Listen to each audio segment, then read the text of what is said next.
kama inaitwa matopare. Matopare ni gani tena? Hey, syllabus. Munakimbiza syllabus wa ngwana. Syllabus inaela. We? Inafanyaje?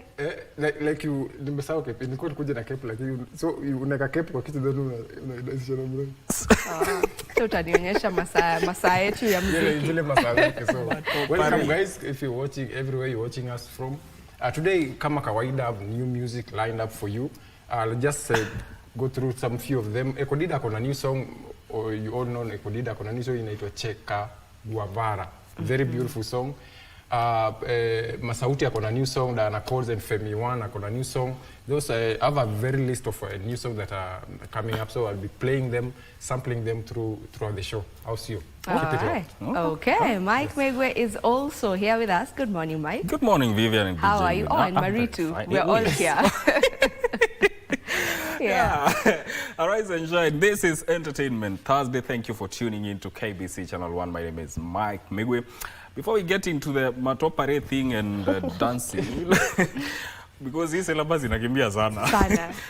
We'll get to talk a little bit about what has to do with youth and governance, and today we just want to get a feel of youth expectations, especially when it comes to matters to do with the appointment of all the interviews that are set to be conducted to get the new IEBC commissioners, because some youth activists have been pushing for at least 2 slots in the commission. So is that one of the things that they want actualized, and is it going to be actualized? So just their expectations. I'll be having that conversation immediately after the news, so I invite you to tune in. In the meantime, Marie, nimesikia kuna matopare. Hii syllabus inakimbia sana. Hiyo syllabus inaonekana sikwenda shule. Hiyo nitakuachia wewe, Vivian na DJ Unika. You know, but it's all good. Yeah. You know, those days when I was younger, I would have been much more interested. So nowadays we keep it very classic, you know. So thank you so much for joining us. My name is Marie Yambo, and coming up in the news this morning, proving the naysayers wrong, President Ruto says that he's, you know, he's committed to actually deliver on his pledge to, you know, construct the 750-kilometer road, you know, from Isiolo to Mandera. And also the UN, beg your pardon, University Academic Staff Union chapter issues a strike notice. All that will be coming up in the news this morning. But let's begin with that, you know, pledge by the president, where he said that his pledge to construct the 750-kilometer Isiolo-Mandera road will be fulfilled. The president said the route is part of his administration's agenda to ensure equal distribution of national resources. Giverson Maina opens the bulletin this morning. Hii barabara kutoka hapa mpaka ifike pale Modogashe itakamilika ikifika mwaka ujao. Days after President William Ruto concluded his walking tour in northeastern region and promised a raft of development projects, such as the construction of several roads in the region. Mr. Manasseh Mori. The president Wednesday took issue with naysayers, saying the promise to construct the 750-kilometer Isiolo-Mandera road was not a joke. Last week, or the week before, I was in northern Kenya, and I did announce a major road artery that will be constructed from Isiolo through Wajir all the way to Mandera. And many people assume or think it is a joke. The president noting that the road was a key part of his administration's agenda to ensure equal development across all regions. Let me tell you, good people, you know, in this country sometimes we take matters of life and death as if it is a joke. I am committed to delivering on that 750-kilometer of road from Isiolo to Mandera, because for a very long time we have left northern Kenya behind. President Ruto noting that 11 contractors were already on site. We did develop a transport corridor that connected Mombasa to Malaba, and that is why our development has concentrated on that transport corridor. It is time that we have a second transport corridor that goes all the way to Mandera. Speaking at the same event, ODM lawmakers have vowed to back Ruto's 2027 re-election bid for backing Raila Odinga's African Union Commission bid and launching billions worth of development projects in marginalized areas that they said have been left out for years. Kama mwenyekiti ODM Nairobi, 2027 tuko nyuma yako. Na nawakumbusha wale ODM wanaongea huko kando kando. Waongee tu, lakini sisi ODM original, Rais ni William Samoei Ruto. Mimi mambo ya 2027 watatupanga na baba wakisema tutafuata. Watatupanga na wale watu wanasema AU sijui nini, wakitupanga na baba 2027 hiyo tutafuata. The University Staff Union UN chapter has issued a one-week strike notice over alleged abuse of office and mismanagement by the university's chancellor, that is Professor Patrick Vercogen, and the council chairman, Professor Amukoyiwa Anangwe.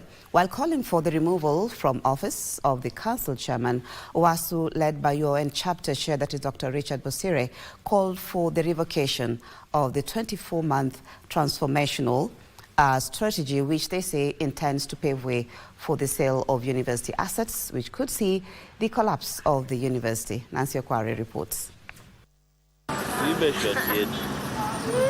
All is not well at the University of Nairobi, with an ending leadership crisis fueling the current storm.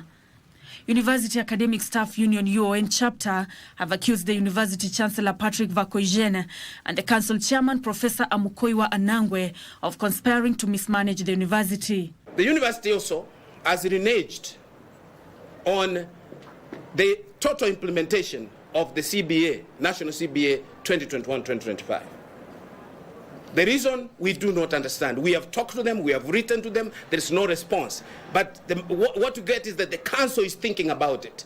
Yet the council does not have any responsibility in negotiation of CBAs, implementation of CBAs. Members of staff are required to give their input for the smooth running of the institution. Individuals are making decisions and superimposing them on the members of academic staff. This is infringing on their rights. While issuing a 7-day strike notice, the Dons called for the vacation of the 24-month transformational strategy developed by the Chancellor and adopted by the Council in isolation of staff. This is a document that is going to prepare University of Nairobi for an auction. That is why this document wants to form things called special purpose vehicles. These vehicles are supposed to evaluate university assets. This document illegally wants to tinker around with the composition of the council so that it includes legal and management experts. That document, again, burdens the university by suggesting that the council should have bi-monthly meetings. The cost of hosting council in one session is close to $500,000. According to UASU, the university already has a known 5-year strategic plan approved by both Treasury and Ministry of Education, which was launched after public participation by staff and other key stakeholders. UASU has also called for the ouster of the University Council Chairman, Professor Amukoyiwa Anangwe. They also want the ouster of Brian Ouma, who they allege occupies a non-existent office of Chief Operations Officer. The Public Service Commission has never created such a position. Nowhere in the universities, public universities in Nairobi, in Kenya, exists such a position. There's nowhere that position exists in our statutes. According to UASU, the alleged mismanagement of university affairs has demoralized staff and is threatening to cripple university operations. Thank you, Nancy Okware.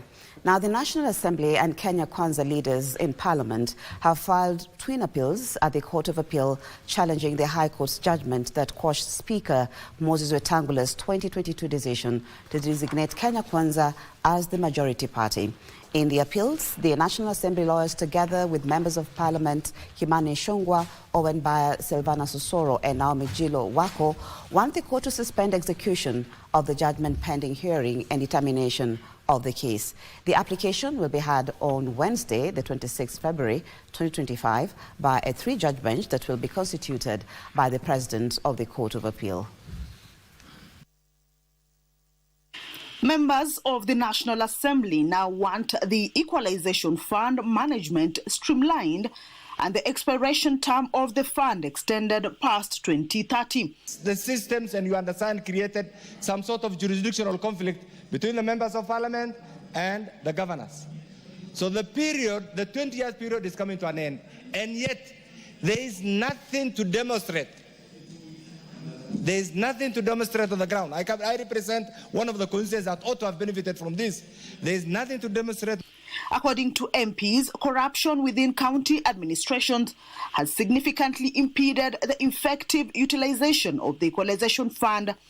The members also want the criteria on what counties benefit from the fund amended to minimize wastage. You will find, Mr. Speaker, that the county government has done a road somewhere,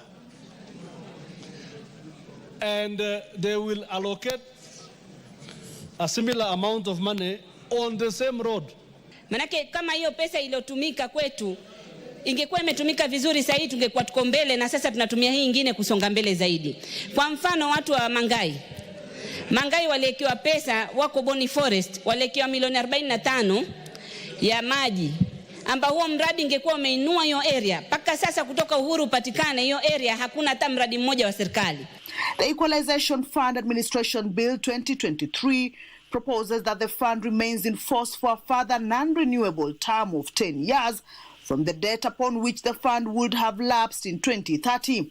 Na hii ni kwa sababu bado tunaona zile sehemu ambazo zilitengwa ama zilidhulumika bado hawajafikia ile shabaha katika mambo ya maji, mambo ya barabara, mambo ya umeme na hata mambo ya kielimu. Some counties, because there are only pockets where we have marginalization, of a speaker, they get such a low figures in terms of budgeting. And the question is, if you get such a low budgets, is it worthy really? You make the implementation so expensive because the figures are so low. If the national government want to achieve impactful projects through this fund, they can direct it to have a hospital in Moyale, a power station in Mandera, so that this money is not just pilfered away.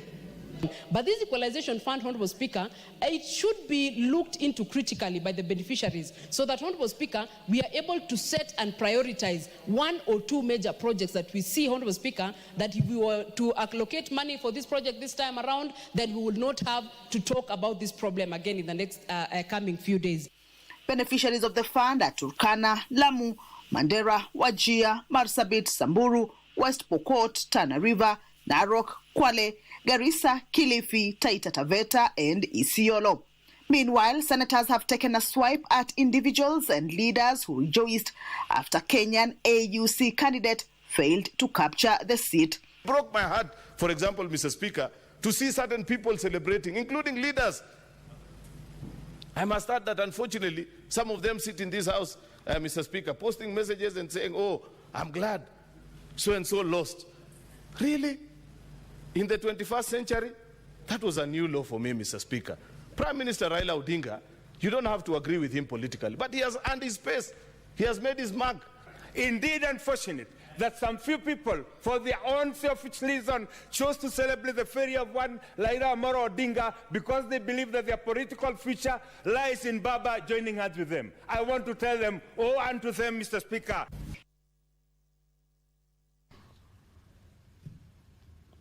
I beg your pardon. Juja, Member of Parliament George Koimburi has been charged with 6 counts of forging academic certificates, appearing before Kiambu Law Court Senior Principal Magistrate Mwanamkuu Mwakwambira. The legislator pleaded not guilty to the 6 offences levelled against him. However, the court was treated to drama after his defence counsel objected to the 7th count, contempt of court, as drafted by the Office of the Director of Public Prosecutions. The court was informed that contempt of court is not an abuse of the court process since it is not known in law. The trial magistrate has released Koimburi on a free bond awaiting a ruling on whether he will plead guilty to the last charge on Thursday.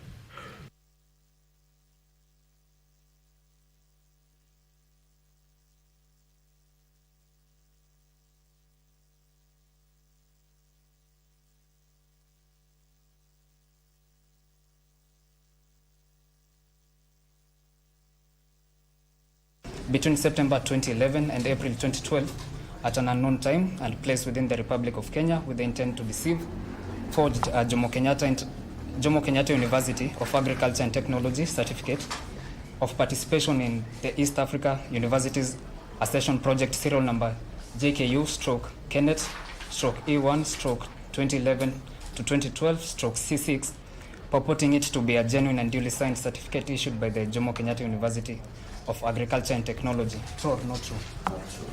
You have a that count, that is forgery. We are bringing a new charge sheet with a new charge, a new count on a matter that is already before the court. This file has not been available to the court. Counsel is misleading you, my honor. Counsel is misleading you. There is nothing before this court. No, I will not allow him to mislead the court. The section does not provide the question of failure to attend. It provides for disrespect of judicial proceedings and judicial officers. Being supposed to bring new fresh charges, or is an old matter revived? That's a question of law, Your Honor, I wish you to determine. We'll deal further with the issue of bail or bond, being as it were that is a state officer, and the court believes that he will attend court for ruling and further orders tomorrow.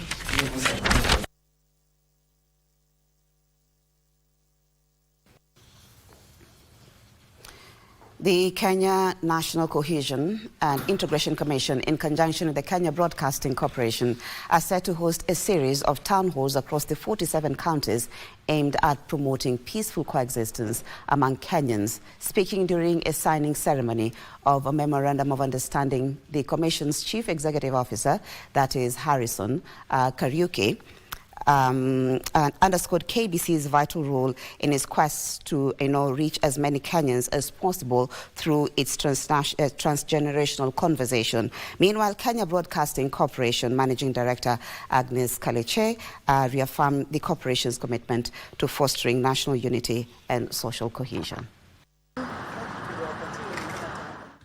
After months of extensive deliberations, the National Cohesion and Integration Commission, NCIC, and Kenya Broadcasting Corporation have reached a deal aimed at promoting peaceful coexistence amongst Kenyans. A memorandum of understanding signed on Wednesday by KBC Managing Director Agnes Kaleche and NCIC Acting Chief Executive Officer Harrison Kariuki will see the two entities partner in hosting town halls for the next 2 years across the 47 counties. Last year, during the Gen Z protest, NCAC came up with the transgenerational conversations, a broadcasting partner, so that we're able to reach the farthest parts of this country. And just to mention, we started and launched this in Pokot, and we have plans to do in all the counties, the 47 counties in the country. As Kenya Premium Public Broadcaster, KBC is honored as the exclusive media partner for NCIC Transgenerational Conversation Town Hall Session, a visionary initiative to bridge generational divide and empower Kenyans through dialogue. Speaking during the MOU signing ceremony at KBC offices, Managing Director Agnes Kaleche urged Kenyans to brace themselves up to participate in the town halls, while confirming that they will be transmitted across all KBC broadcasting and online platforms. I think to our audiences, your voices matter. We invite you to actively participate in these town hall sessions. Share your stories and engage with our programming. Together we can shape a Kenya where every generation contribute to peace, accountability, and shared prosperity. On his part, NCAC Acting Chief Executive Officer Harrison Kariuki expressed the Commission's commitment to promoting transgenerational conversations which will rid the nation of divisions as witnessed during the last year's Gen Z protests. As we prepare for the new finance bill, we do not want what happened last year. We want to be ready so that we can discuss, we can meet, we can engage, and we'll be using the resources now that you are availing to us, the broadcasting, the people, the media, the instruments, everything, and this will help NCAC to meet its mandate. The President of the 79th session of the United Nations General Assembly, Philemon Young, has arrived in Kenya for a 3-day visit. The Office of the Prime Cabinet Secretary Musalia Mudavadi said Young's visit, which runs from February 18th to the 22nd, aims to strengthen cooperation between Kenya and the United Nations with a focus on multilateral diplomacy and global priorities. During his stay, he is expected to hold high-level meetings with President William Ruto, Prime Cabinet Secretary Musalia Mudavadi, and other senior government officials to discuss cooperation in areas such as peace and security, sustainable development, digitalization, as well as strengthening international cooperation. In addition to diplomatic engagements, the General Assembly President will deliver a public lecture at the Strathmore University and hold a meeting with members of the UN community, interact with stakeholders from academic policy, innovation, and private sectors. Very, very critical hub for the United Nations, and the previous speakers have really elaborated on this. Over and above that, as we look at the issues of privileges and immunities, Your Excellency, we also want to propel Kenya to become the preferred UN retirement home, because we have a lot of top diplomats, 3,000, and we want to be able to make sure that they can find Nairobi their preferred home. I see many things happening. On the side of Kenya, the efforts are tremendous. On the side of the United Nations, the efforts are tremendous. And there's something invisible which I find great here. The attitude is the proper attitude on both sides. The efforts are great, attitude proper. In the future, I can only see great things and miracles.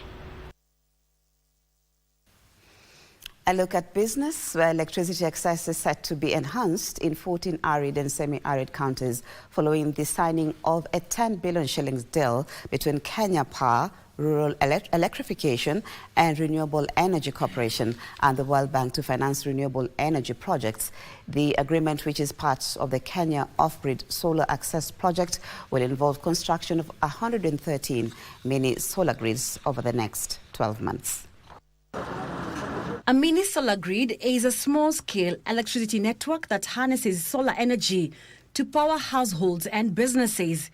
Considered a cost-effective solution, solar mini-grids are key in powering rural areas that are too remote for the national grid. Through the Kenya Off-Grid Solar Access Project, the government, in partnership with the World Bank, has launched a 10 billion shillings initiative that targets to power 1.2 million people in the northern eastern region. And we will continue in developing this country equitably.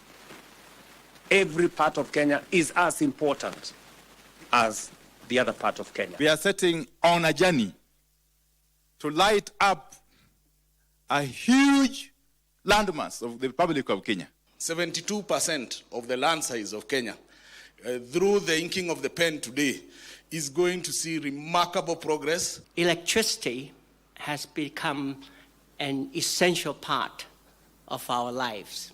Additionally, diesel-powered stations are being hybridized with solar PV systems, with plans underway to install an extra 8 megawatts of solar power in Wajir County. The counties of Turkana, Marsabit, Samburu, Isiolo, Mandera, Wajir, Garissa, Tana River, Lamu, Kilifi, Kwale and Narok County will further benefit from standalone solar systems at a cost of 438 million shillings, ensuring public facilities and schools have access to electricity. With electricity in schools, our children will benefit from longer study hours, better learning environment, and greater opportunities to excel. With power in homes and businesses, we will unlock new economic opportunities. Moreover, 316 solar-powered water pumps for boreholes valued at 1.6 billion shillings are in the final stages of procurement. Kenya has made great strides in access to electricity from 15% in 2013 to 75% and hopes to achieve 100% transition to clean energy by 2030. However, this great progress has not been uniform, as some vast rural counties have been left in darkness, hence the rollout of this project. Thank you, Wairi Monjenga, for that report. And that report by Wairi Monjenga brings us to the end of the bulletin this morning. And among the news that we're bringing you today is that our reporters will be following up for you stories, including Nairobi Governor Johnson Sakaja visit to the City Park Market for the inspection of a solar-powered cold room, which is expected to serve about 162 traders daily, and Ketraco and the Public-Private Partnership Committee to hold a meeting focusing on public-private partnerships and privately initiated proposals, that is PIPs, in the energy sector. Of course, politics, business and sports will be among the news that will be served for you in our subsequent bulletins. My name is Mariambo, and I'm just about to give room to my colleague Mike Megwi to bring you the Youth and Governance segment.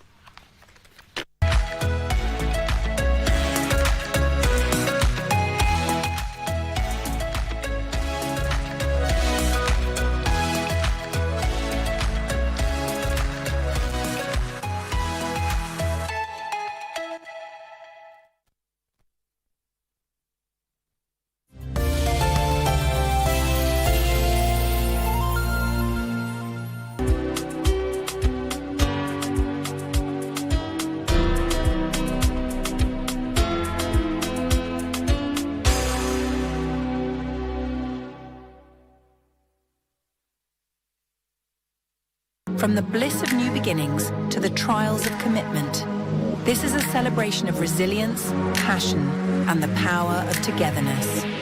Join us as we unravel real-life stories, because every journey deserves to be cherished, for better, for worse, on KBC Channel 1. Are you a talented artist, or are you passionate about a topic you want to discuss? But money can be very hard to find for an upcoming artist. Don't worry, Studio Mashinani has got your back. Sign up on ajira.co.ke to book a session with our music and video producers across the country. Work on your music, jingles, spoken words, and even podcasts to realize your dream, all for free. Studio Mashinani, Radani Talent. يا رسول الله يا حبيب الله. Saum imefaradhishiwa wote ambao ni waumini ili waweze kumcha Allah subhanahu wa ta'ala. Ya Allah kwetu sisi kufunga mwezi mzima. Hizi ndizo funga somu za mtume ambao walitangulia kabla ya mtume, na pia na funga ya mtume sallallahu alaihi wasallam, na funga yetu sisi umati Muhammadin. Basi Mungu atujalie tupate mazuri ya somo. Na sujudu mbele zako, naomba unisamehe.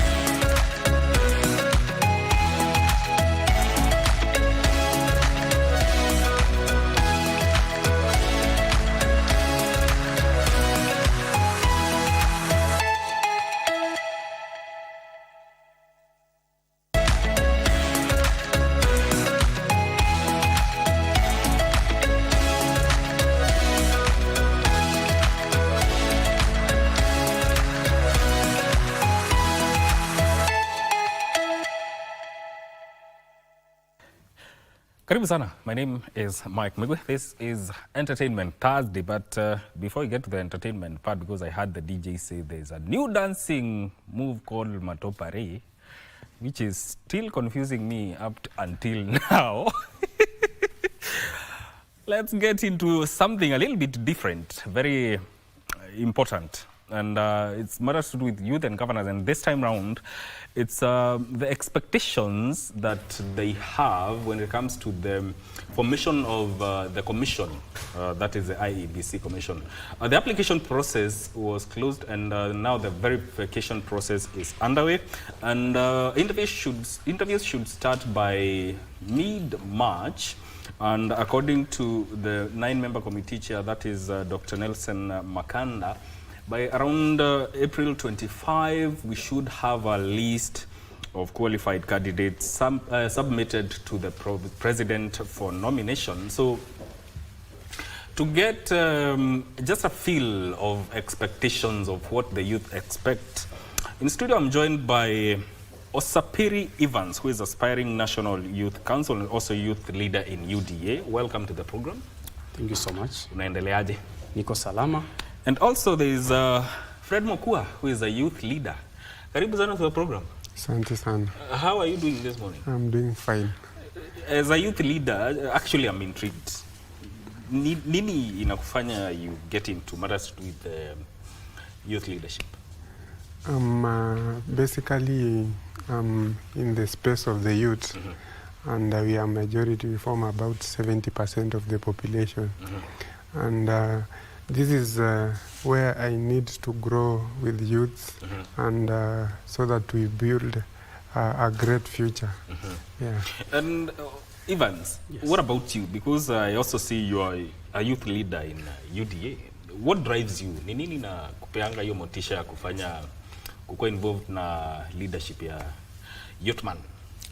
Okay, thank you so much. First and foremost, you see, we have, since time immemorial, we've seen how the country has been running. And we have felt that we have never had time to give these youth opportunities. Yes. All the leaders whom I've been seeing since I was in primary, high school, till to the university level, they have always been talking about youth inclusion, youth inclusion. But now the challenge is they preach water and they drink wine. Okay. We are not included. So this time round, we felt it wise that we shall go for the bull by its horn. Oh, you just read my mind. You just read my mind because I was about to tell you, so you are taking the bull by the horns. Yes. Before we get into a conversation, let me just take you quickly through what is making headlines in our local dailies, and I'll start with the Daily Nation. Kwame, top judges fight for survival. The High Court has blocked the Judicial Service Commission from proceeding with petitions seeking the removal of the 7 Supreme Court judges, even as the exercise was entering a critical stage, following which the officials would have been cleared or told to face a tribunal. This comes amid an onslaught by some senior lawyers and the judiciary's tense relations with the President William Ruto's government. Who wants them out? That is a question. Who wants them out and why? Read that story on page 4 and 5 of the Daily Nation. The Standard is capturing a headline here. This is what they have captured. Reckless duo. That is according to the Standard. The government seems to be playing down what everyone sees as a diplomatic blunder. Khartoum has said hosting the Rapid Support Force is a hostile act and should be condemned by the international community. However, a statement by Foreign Affairs CS Musalia Mudavadi justifies the aligning with one side of the conflict as a process to bring stability in the country and region. That story is told on page 4 and 5 of the Standard newspaper. Now, onto the Star newspaper, why ODM could take over Ruto's tax burden. That is what is told on the front page of the Star. Raila team to take over leadership of key clubs. Is also here a photo of opposition chiefs weigh their options. That is what is captured on the front page of the Star newspaper. And also a story here regarding affordable housing. Housing levy not a guarantee for affordable home. That is according to CS Wahome. Contributing to the government's housing levy fund does not guarantee one a house. That is, Cabinet Secretary Alice Wahome has said, throwing taxpayers off balance. That story is told on page 12 of the Star newspaper. That is what is captured in our local dailies, and I want us to get into our day's conversation. Let me start with you, Evans. We are talking about matters reconstitution of the IEBC. What are your expectations? Yeah, first and foremost, I expect that the commission that is to be set in due course, the first thing I expect to see at least 2 youth being part of the commission. The reason I'm saying that is because you find that we are living in a digital world whereby everything is going digital. So the youth of this country, I can assure you, they are very bright. They have the knowledge, they have the experience on how the issues of this country should be run on matters digitality. I'm saying that because the other day you saw it last year, I think it's last year, when you saw the youth of this country hacking the system of the parliament of this country. So it means that they are well versed. We want to bridge, actually we want to do away with the generational gap of having the old men and the old women of this country ruling everything. They did their education long time ago, and at the moment as you're speaking, the youth that we are having at this time, they are well versed with the digital economy. So I believe that the youth should be given an opportunity so that they can help the IEBC Commission when it comes to elections to actually have proper management of the electoral systems. Because you remember we've been having candidates crying that, you know, my elections were rigged off. See, so when the youth are there, they'll be in a position to manage the malpractice issues that we have been having. Because our old mamas and babas who are always been the commissioners, I think they have no new skills to handle this. So let us give this opportunity to the youth so that they can help us do away with this generational gap. Let me give an example of Brazil. I think it is in 2021 when Brazil was having its elections. Brazil has got more than 100 million registered voters. Elections were carried out in 1 day. And after the elections were carried out, the results were projected in the same day. They were very verifiable. So you find that the youth of this country have got the knowledge on how we can handle our issues in a digital way. Let us not go the olden days. So is it all about the digital aspect that the youth are looking for? It's a matter of skill and competence. Good. That skill or that competence that is needed, these youth that I am talking about that are well versed with the digital era, they are able to handle these issues. I can give you an example of a very good young gentleman in this country who has been coming up with reforms, even the BBI issue that was there the other year. There's this gentleman called Alex Matere. They are the fellas who came up with the reforms of the BBI in this country. They pushed this agenda and it became a national matter. The same Alex Matere I'm talking about, these are the fellas who came up with the idea of having students who are in the university go on an internship program and get some payment, you see. So if I'm talking about this gentleman, he is somebody, if given an opportunity to serve in the commission of the IEBC, we do believe that things will be set in the right manner. Okay, all right. Okay, nimekusikia. Yes. Mokua, I want also to get a feel of your expectation. You know, I expect kutoka kwa hii maneno ya IEBC to dealing with the formation of the commission. My expectation is from the youth, most of the youths, me included, we feel like the political class, they only use us as a tool for mobilization. And once it is over, they regroup again to serve their own interests. And as you can see from the look of things, the IEBC formation is all about two stakeholders, the referees in the field, where the political party are the one taking shape and getting and you see even almost 6 of the 9 positions that have been advertised, I think around 6 will be taken by the political class. So as youth, what we expect from the IEBC Commission Chair, the first thing is about fairness and in terms of how the process will be carried so that it's transparent and away from interference from political class, and it should be merit-based. And that second thing is what I should expect from the commission is in terms of most of the youth, there is a team of experts from ISPAC. They should work much on accountability of the funding that will be put in place for the IEBC processes. Over the past years, we have experienced mismanagement of the fund meant for IEBC.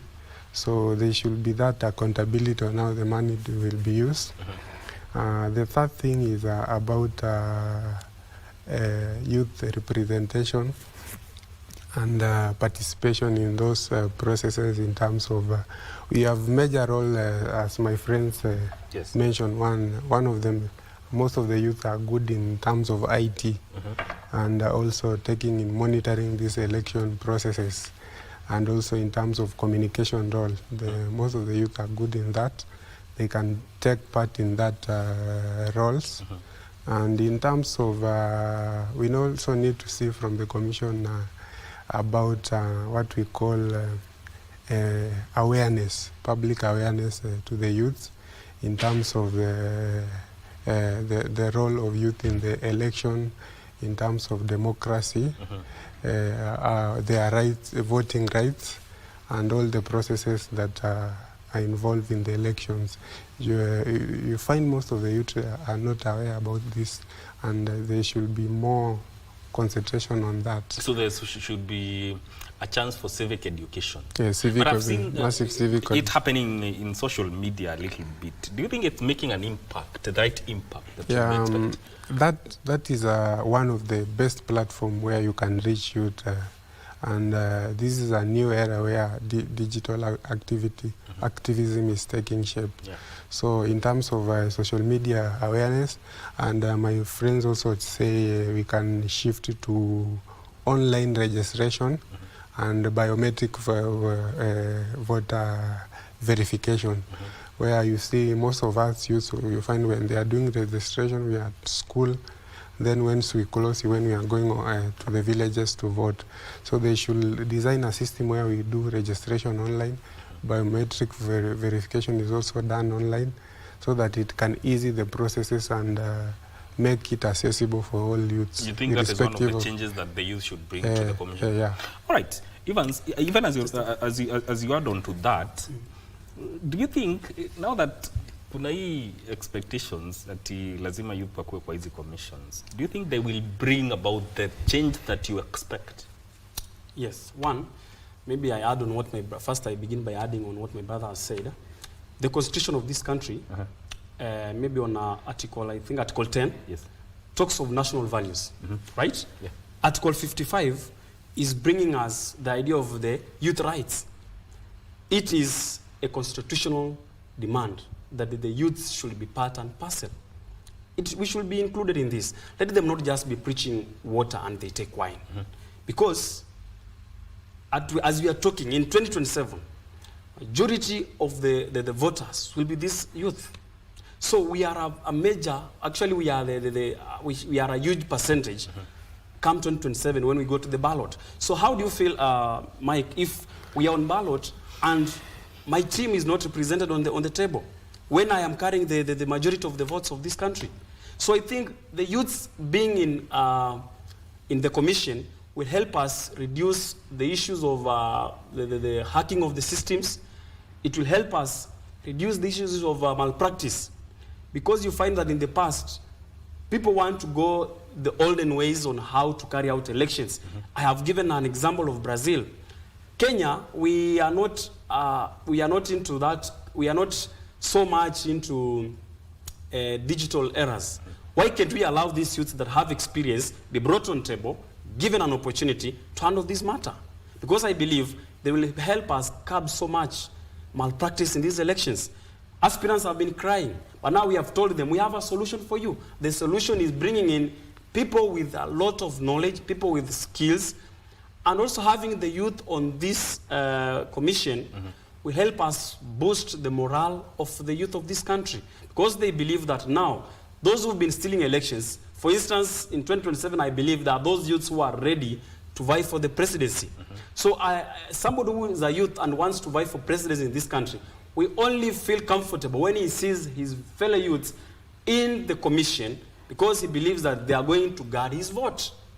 Does it mean, let's say, perhaps, or for instance, we do not see a representation of the youth in the commission. Does it mean, even if the elections are credible and free and fair, you do not trust them?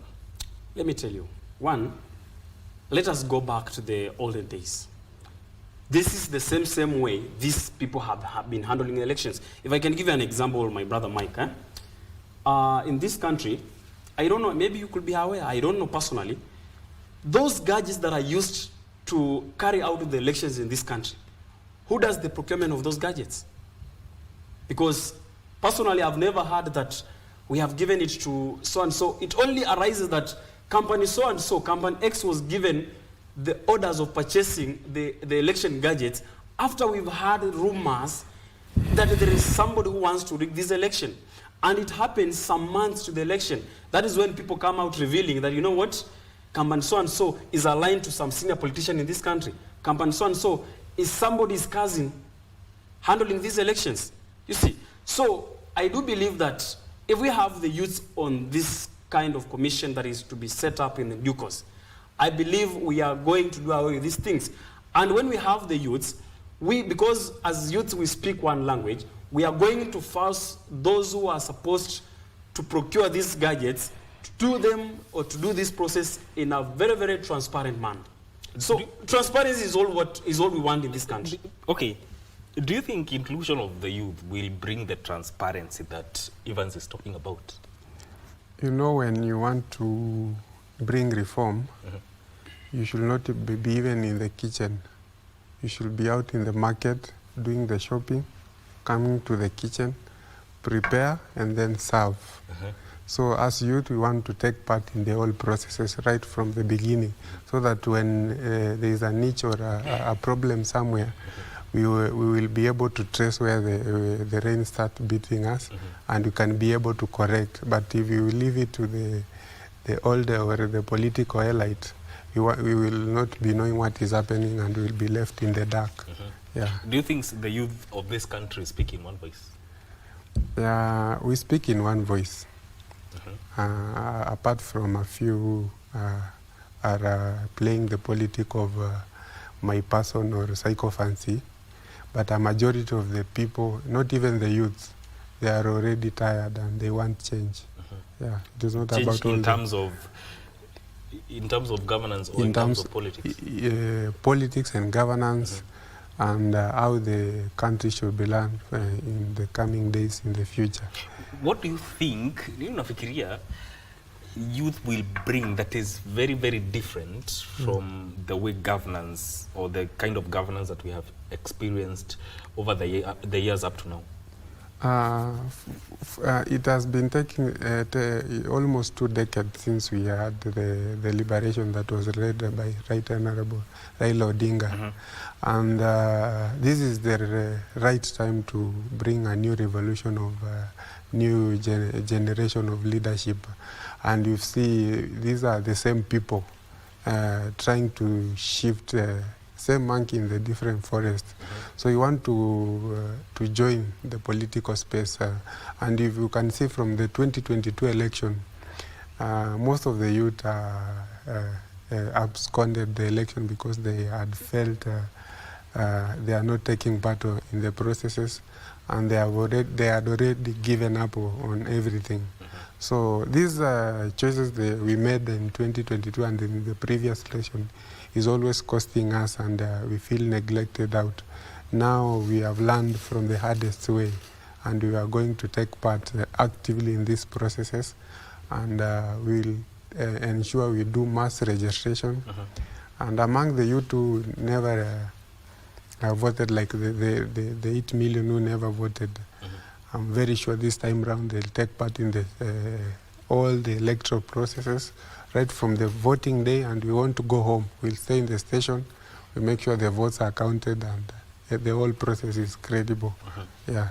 You wanted to... I just wanted to add on something on what my brother is saying here. in this country, the reason as to why we, the youths of this nation, are fighting so hard to be part and parcel of this commission, we've had a scenario whereby some of these top names that will be fronted soon to the president for appointment and for parliament to confirm them, some of these big names that will be fronted, I can assure you, these fellas, a number of them are aligned to top politicians of this country. How are you sure of that? So we are sure of that. Their names will be fronted. And that is why we are fighting that as youths, because we have nobody to front our names. We, the youths of this country, we are speaking in one voice to make sure that when that time comes, either two of them are the youths or even a majority of it, of the commission. Because we believe that malpractice will begin, malpractice starts the day the vetting process will begin. Hold that thought, hold that thought. Let's take a breather. We'll be right back to this conversation.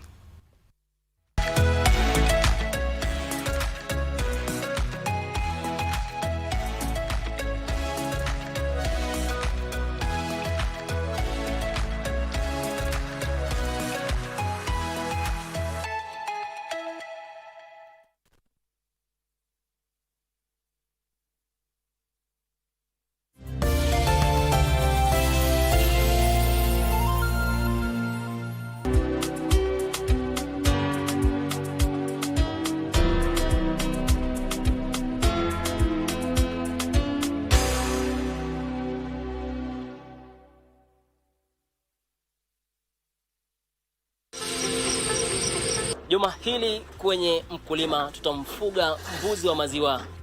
Maziwa ya mbuzi iko na nutrients mingi compared to maziwa ya ng'ombe. Ukiangalia mbuzi wakati zinazaliwa ziko na nguvu ya kutembea wakati zimezaliwa. So calcium content yake ni mzuri hata kwa watoto wenye wanazaliwa na pia wale watu wajawazito na wamama wazee. Kisha nguruwe. Usikose kujumuika nasi siku ya Jumamosi saa 10:30 upate uhondo kamili. We are very grateful for you. The first time I met you, I felt there was a connection between us. We were so close, and I couldn't resist kissing you. There's nothing in life that can cheer me up, huh? Am I wrong? It's like, how do I describe this? An empty life. 4 years, do I have any time for myself? In all these years when you're in school, I'm in school. I want to take a break on weekends, but I don't even have time to be alone. Who gave you lessons in summer and winter breaks? Who took you to travel all over the world? It was me, ungrateful kid. Can get you to Kai's good side. Wewe unaamini nikiwa swaraje? Really, you can be that careless even after what you've gone through. I think we need to cool off. This obsession you have with Tekara is going to get you killed. Your daughter is more trouble than you realize. I forbid you from going to that old man's compound. Unaona hii tabia yako ya babako imekufanya mpaka you're not even thinking straight. Please don't try bring a dead man into this conversation. I didn't think you would have the guts to face me after your betrayal. But you didn't give me any choice. You were hired to do one thing. Call me one more time and I'll cut ties with you. Things are getting tight. Tell your daughter. Try me, Tekara. What? Moto.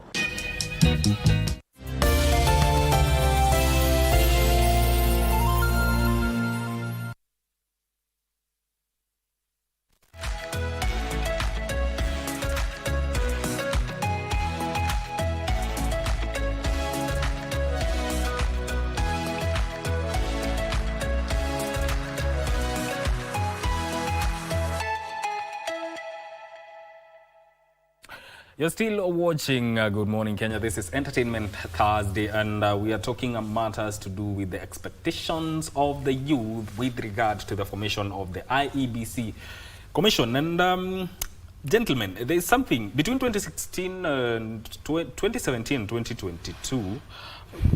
There was voter apathy in terms of how the youth came out to vote.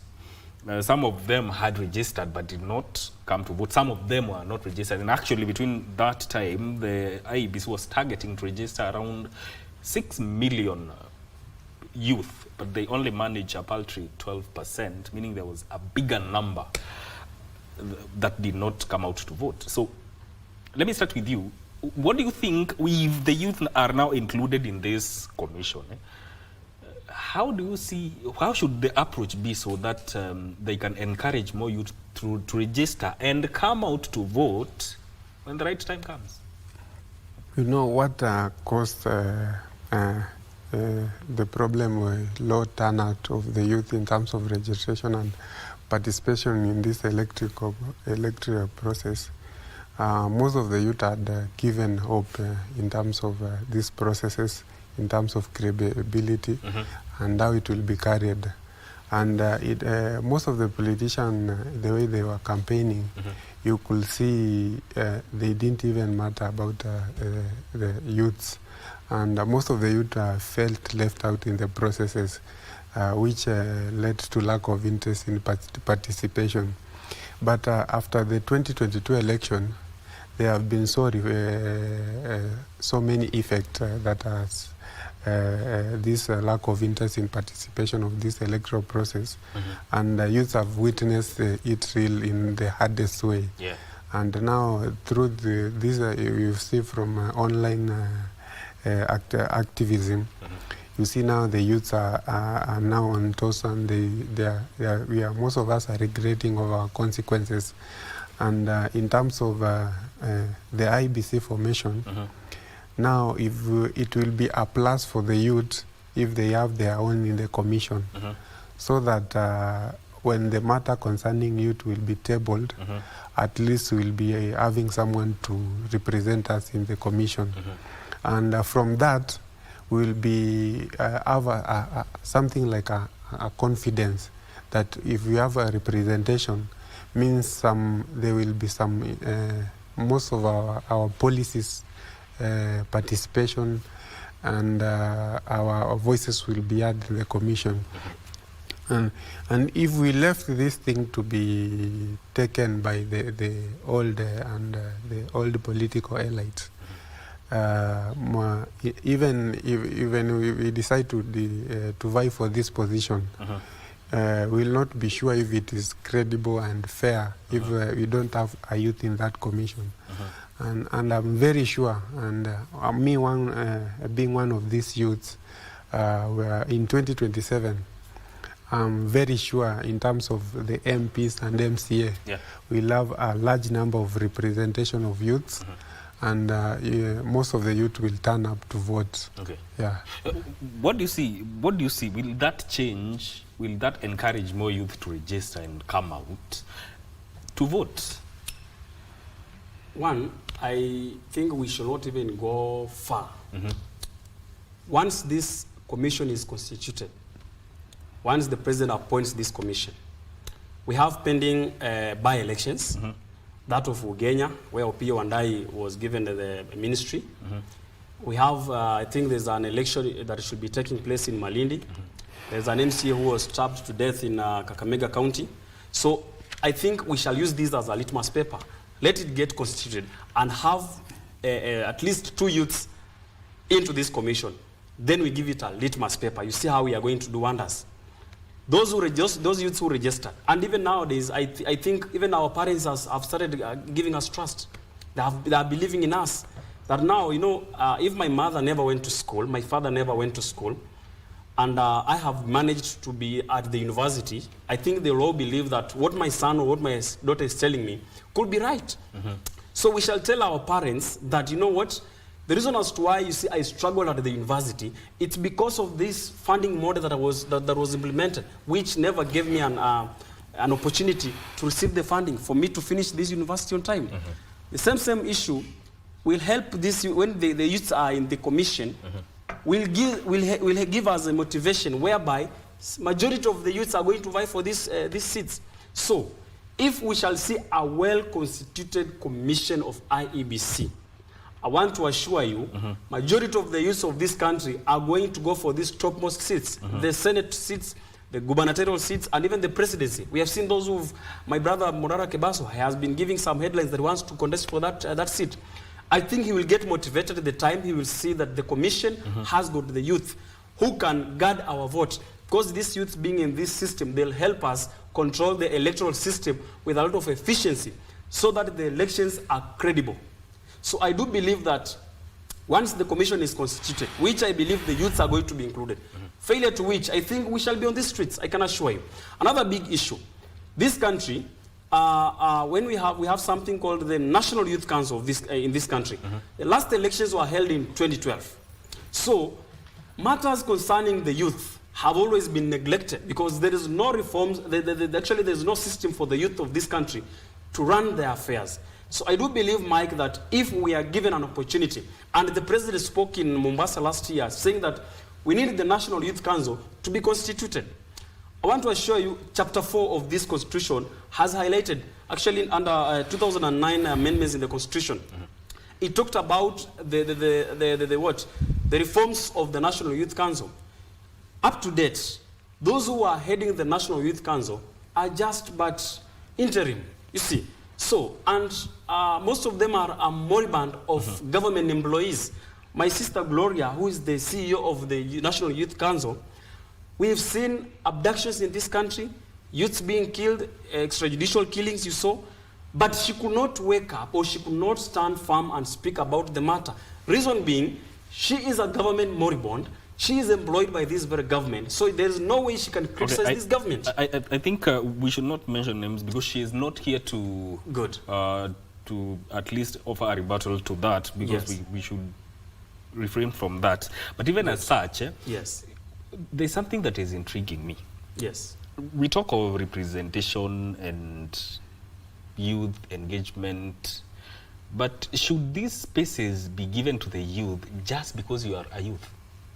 No, I think we began by saying that it should be given on competency based. And I mentioned a case study of a youth who has been bringing proper reforms in this country, implementing policies that can help this country run in the right direction. So if the youth are given a platform, I think they will do the best for this nation. Yes. And in terms of, you know, civic education, and the youth have been very vocal in matters to do with the participation in governance.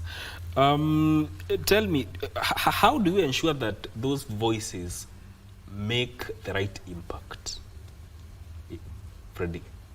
The only way we can make our voices be heard, as I mentioned earlier, is when we are on the kitchen. Making the food? Making the food ourselves. So that is not brought from the... So that we are not served, we are only served, we might be served even the leftovers. So we must take part from all the processes, right from the... You know, for the process is the production of the quality of that vote.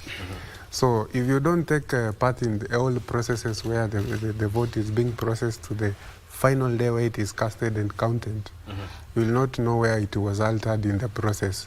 So youth must take part in that process. And what do you think of youths forming political parties? Because we are talking about being involved in those processes, and the political parties also play a big role in ensuring that these governance processes are in place. What do you think of youth forming their own political party or joining the existing ones? The problem I see with these political parties is where we see most of the youth are given not even like the position my friend wants to vie. It's just a PR position. It has no influence in the party. So we need to take part in the, the parties should prioritize youth. And even when they are fronting this name to the commission, just the way the constitution said that there should be that equal representation, and it should be in line with the merit based. So youth should be represented, and they should take part in the process. Evans, do you think the youth will turn their numbers into a dividend? Yeah, the youth of this country are well enlightened, and I think the challenges they have faced since 2022 to date, actually that kind of challenge is going to push most of them to come out in large numbers to register as voters, and not just to register and vote for some old babas and mamas in the villages, are going to come out to register as voters, and the majority of them, or a good number of them, are also going to contest for these political seats. You talked of the political parties. I have seen my brother Morara Kebaso. He has a good party by the name Inject, Party of Kenya. So I think if the IEBC is constituted and has got a representation of the youth, why do you think the youths will not join him? They will give him a backup. So I believe more political parties will be, actually not will be, more political parties are in the offing, just waiting to see this IEBC being constituted. Then from there you will see how youths are going to do wonders in this country. Yes. Maybe what I can add from what he has already mentioned, and I can also advise him from the party position, as we know the IEBC Commission, the main key player are these big two parties, and they'll take part in that processes. So what he should be pushing from the party perspective, he should be ensuring that the name of the youth are forwarded to that commission, because I know among those 1,800 applicants have done, there are a number of people have been fronted from the parties to take part in that. He should be pushing from that. And even from the ISPAC position, in terms of accountability, in terms of finance, in terms of the religious, we have those youth in the religious space, we have those youth in what is constituted in the IEBC. So from those key stakeholders, they should front even the youth in those processes. Yeah. Do you think the electoral body has been getting it wrong for, say, not including the youths within the commission? Is it the reason why they maybe have been getting it wrong? Yeah, it is. That's one of the reasons, because most of the voters in this country, or registered voters, are youths. Actually, at this time, are the youths. So if we shall fail out if we cannot give them a platform to exercise their democratic rights. You see, because if they are part and parcel of the commission, they will feel represented. They'll give the country a transparency manner of doing things. The expertise that these people have, these youths have, will be used in managing the electoral systems in this country. And I can assure you that if this country will try to go that direction and we push for a digital era, I want to assure you elections in this country will always be conducted in a transparent manner. So we are encouraging that. My brother mentioned about the issue of political parties pushing their people. I think I began by saying very well that most of the names that are going to be pushed for appointment into the constitution, I can assure you, are being pushed by the bigwigs of these political parties. That's what I'm saying. If we know very well that the names which are going to be fronted are from the political party bigwigs, we ourselves, are the youth of this country, are now pushing. We are also the third bigwig in this country. We are a majority. And we should be given time to practice and participate in constituting this IEBC. That's why we are saying that we need representation of the youth. Young people must be on this table for us to be counted. If we are not on this table, then it means we have failed from the word go. That's why we are saying, once it is constituted, I want to assure you, if the youth of this country are not going to be part and parcel of this constitution, this commission, we are going to wake up and we shall call out these leaders. Because I want to tell you, Mike, most of the reforms that are brought in this country, the failures of reforms in this country are led by the members of parliament, whereby this arm of government is not playing its role. The reason I'm saying is that this is because most of the MPs just think that their roles is actually a matter of nitajenga barabara, nimeleta basari. That is where most of these MPs are actually headed to. And that's why you see the Mizani Africa, the Infotrack, when they are doing their research, you find that they base so much on development. Failing to understand that main reforms in this country is that these members of parliament have got the mandate of coming up with the amendments in the constitution, in the National Assembly, and have reforms that are going to help this country forge ahead. So we are saying this, and we want to encourage that the members of parliament should know that they have got more roles to play in that house. Not just a matter of bursary and a matter of barabara nitajenga. Let these leaders come on board and know that they have key roles. That's why you see a member of parliament will be ranked top 1, top 10, top 5, that is performing well. When this very member of parliament does not appear in the National Assembly, the guy is always on trips, doing businesses in Dubai, you see, that's what they do. But if we are going to have leaders handle this, have an inclusion of activities in the National Assembly, you do the bursary issue, you do the road issue, and also do the amendment issues in the Constitution, I think we shall have the right direction of leadership. These MPs have let the country down because they are pushing for reforms that do not favor the people who elected them. They are pushing reforms to impress a certain leader. All right. Now, there's something I want to ask both of you about elections. Do you think it's the elections that bring change, or it's the robust participation of the youth now in these elections as both voters and aspirants? From that, I can say it is the electoral process. The whole electoral process. Right from the commission to the last day where the votes are being announced. And this issue is all about trust. There is no trust in the commission and the whole process. But if we have someone who can be giving us feedback from his side, we can also develop that trust. And also it can be a win for us because if you see even this reconstitution of IEBC, the delay is majorly affecting the youth in terms of the by-elections that are supposed to be conducted. Those positions have eagerly been waiting for the youth to vie in those positions. And we have my fellow comrades who have been waiting for the bursary. They have been affected for almost 2 years without getting the bursary. If you have a youth in the commission also, we have another process that has been delayed for that was supposed to be conducted in 2022, the boundary reviews. And most of the people who take part in that, the boundary review are the youth. And if you have someone who will be represent us in the commission and the whole electoral process, it means youth will have that morale to take part in the process of boundary reform. And the last thing is about the coming reforms that IEBC is supposed to do before and preparation for 2027 election, which need to be taken into consideration, and that is where most of the youth are eyeing on how the IEBC will do it, preparation for the 22, and the reform that will make so that they can the youth can feel represented in the whole process. Yes. Yeah.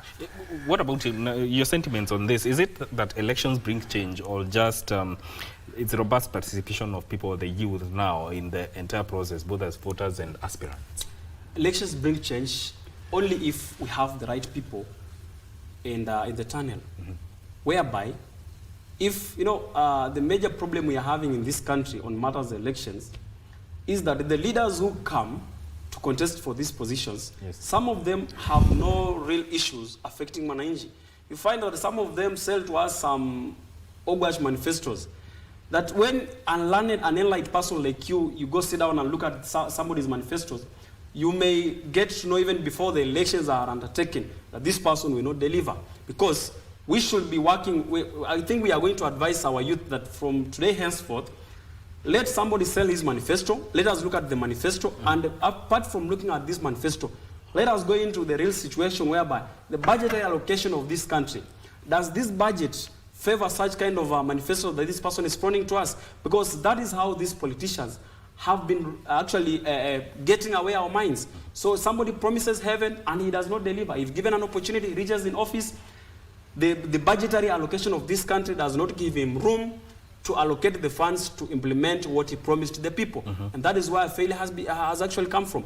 Another thing, the constitution of this commission, from the word go, if the constitution of the IEBC commission does not have the youth representation, that is where we shall have started failing from. So I believe that for the youth of this country to participate, let us have a representation in the constitution. You can only get in a match where you are 11-11 in a football pitch, but you cannot be having, you are the referee, at the same time you are a player. Let the referee remain being a referee and let the players be in the field.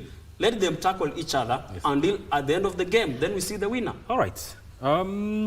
Before nijue kama unajua inaitwaje, nimesikia DJ akiitaje matopari, then kuna anguka nayo. I want you to give your closing remarks on this because we are done with that. Because I want us to do a little exercise as DJ comes to, lazima atupe muziki. DJ ukuje utupe muziki. Your closing remarks. My closing remark to all youths, I'm calling them to take this leadership position, do active participation in all the electoral processes, be vigilant in all the processes, and ensure that once the process is good, credible, and accountable, they take this leadership role, take all the spaces, and as we say, occupy. They should occupy everywhere, even in the political leadership. Okay. Yeah. So Mike, what I want to say, one, if we are to better the future, we must fight the present. Yes. So I want to encourage the young leaders, I want to encourage the youth of this country, that let us unite, come together. Let us leave out the tribal issues. Let us just be one person, one youth. And we are talking, at the moment we are talking about youth for youth, comrade for comrade. It's not for us until we are on to that very table. All right, all right. That is Osapiri Evans, who is an aspiring national youth leader, and also Evans Pokwe, who is a youth leader. Now, tuta nini tukiwa tumeka, tunaanguka nayo tukiwa tumeka as we go for a break. This has been very enlightening, and nataka kuona kama mnajua kuanguka nayo. That is what is going to take us to the break, DJ.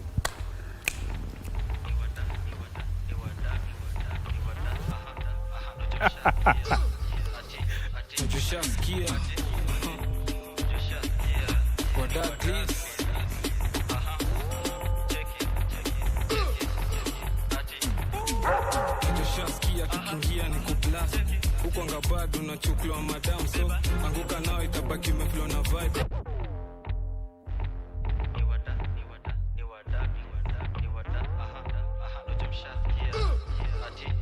Tushaskia what up please.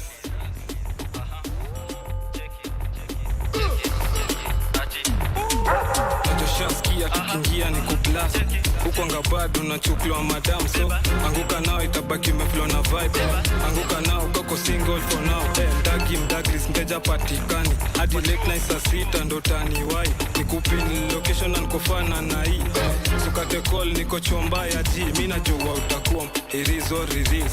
Acha nikushow kwanza form ya bidon. Nishashika mpua na twende chini kwa chini akiwa hadi na mini. Sasa tunasikiza Shin City tuna feel free. Teka video na post pale NGC. Jina ni Kantel Kurapsi ni talent. Anguka na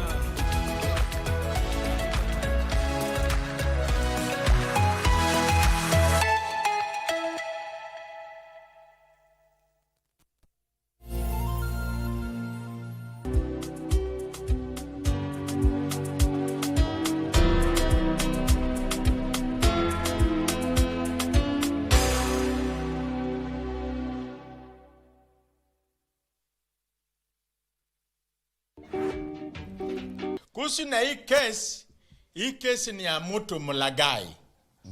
Mtu ambaye ana huruma. With your knowledge, how comes a big person like you, you are giving passengers, part vehicle? Why? Are you listening to yourself? I'm listening myself. Unajisikiza ukiongea? Of course, why not? So, kielele ndio nini umeleta hapa kwa koti? Kielele tena? Wewe unahatarisha maisha. Hii ni kielele msio kama gari hapa. Na umesema chio ilikuwa imevunjika huko nyuma. Haki nini wachinga kweli? Kupata na hatia ya kosa hilo na imekufunga kifungo cha miaka 6. Sita. Hesabu 1 2 3 4 5 6. Kwa mtu ana watoto 7 kama mimi. Maxine, she's not a victim. No, I'm not. You don't know who Alex is. What's up between you and Jim? You always want to get too involved, and that's dangerous. Kwani what do lovers do? Kama kuna mtu wako na swali, anaweza uliza. Mimi sidhani niko ready kujua kweli saizi. Kwa nini unafuata pesa zangu za nyumba? Mimi imagine sina interest na hizo do. Na hizo do zenyewe umeweka wapi? Sisi wote tumemweka kwa ingori sawa. So hiyo ikitoka tunagawana si wote half half. At you will try and find time. Sana fanya nini huko? Mmeboeshana. Barizi, wewe ni mdogo sana. Kwenda nda kwa sababu ya makosa ya fadhako. It's okay, I'll be fine. Tishna yule mtupa wapi?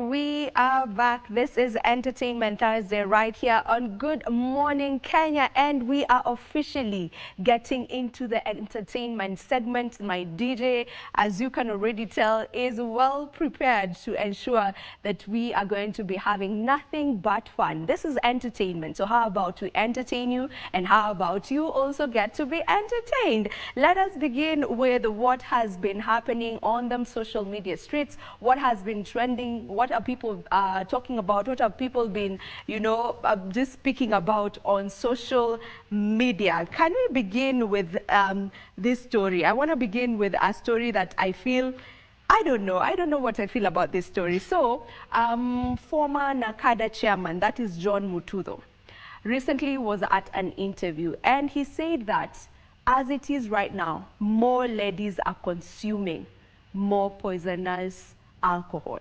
Like wasichana wamekuwa walevi zaidi compared to men.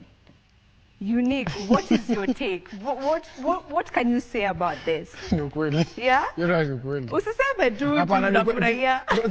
Unajua me when I'm most clubs. Yeah. So I see the way ladies consume alcohol mazee. Yeah.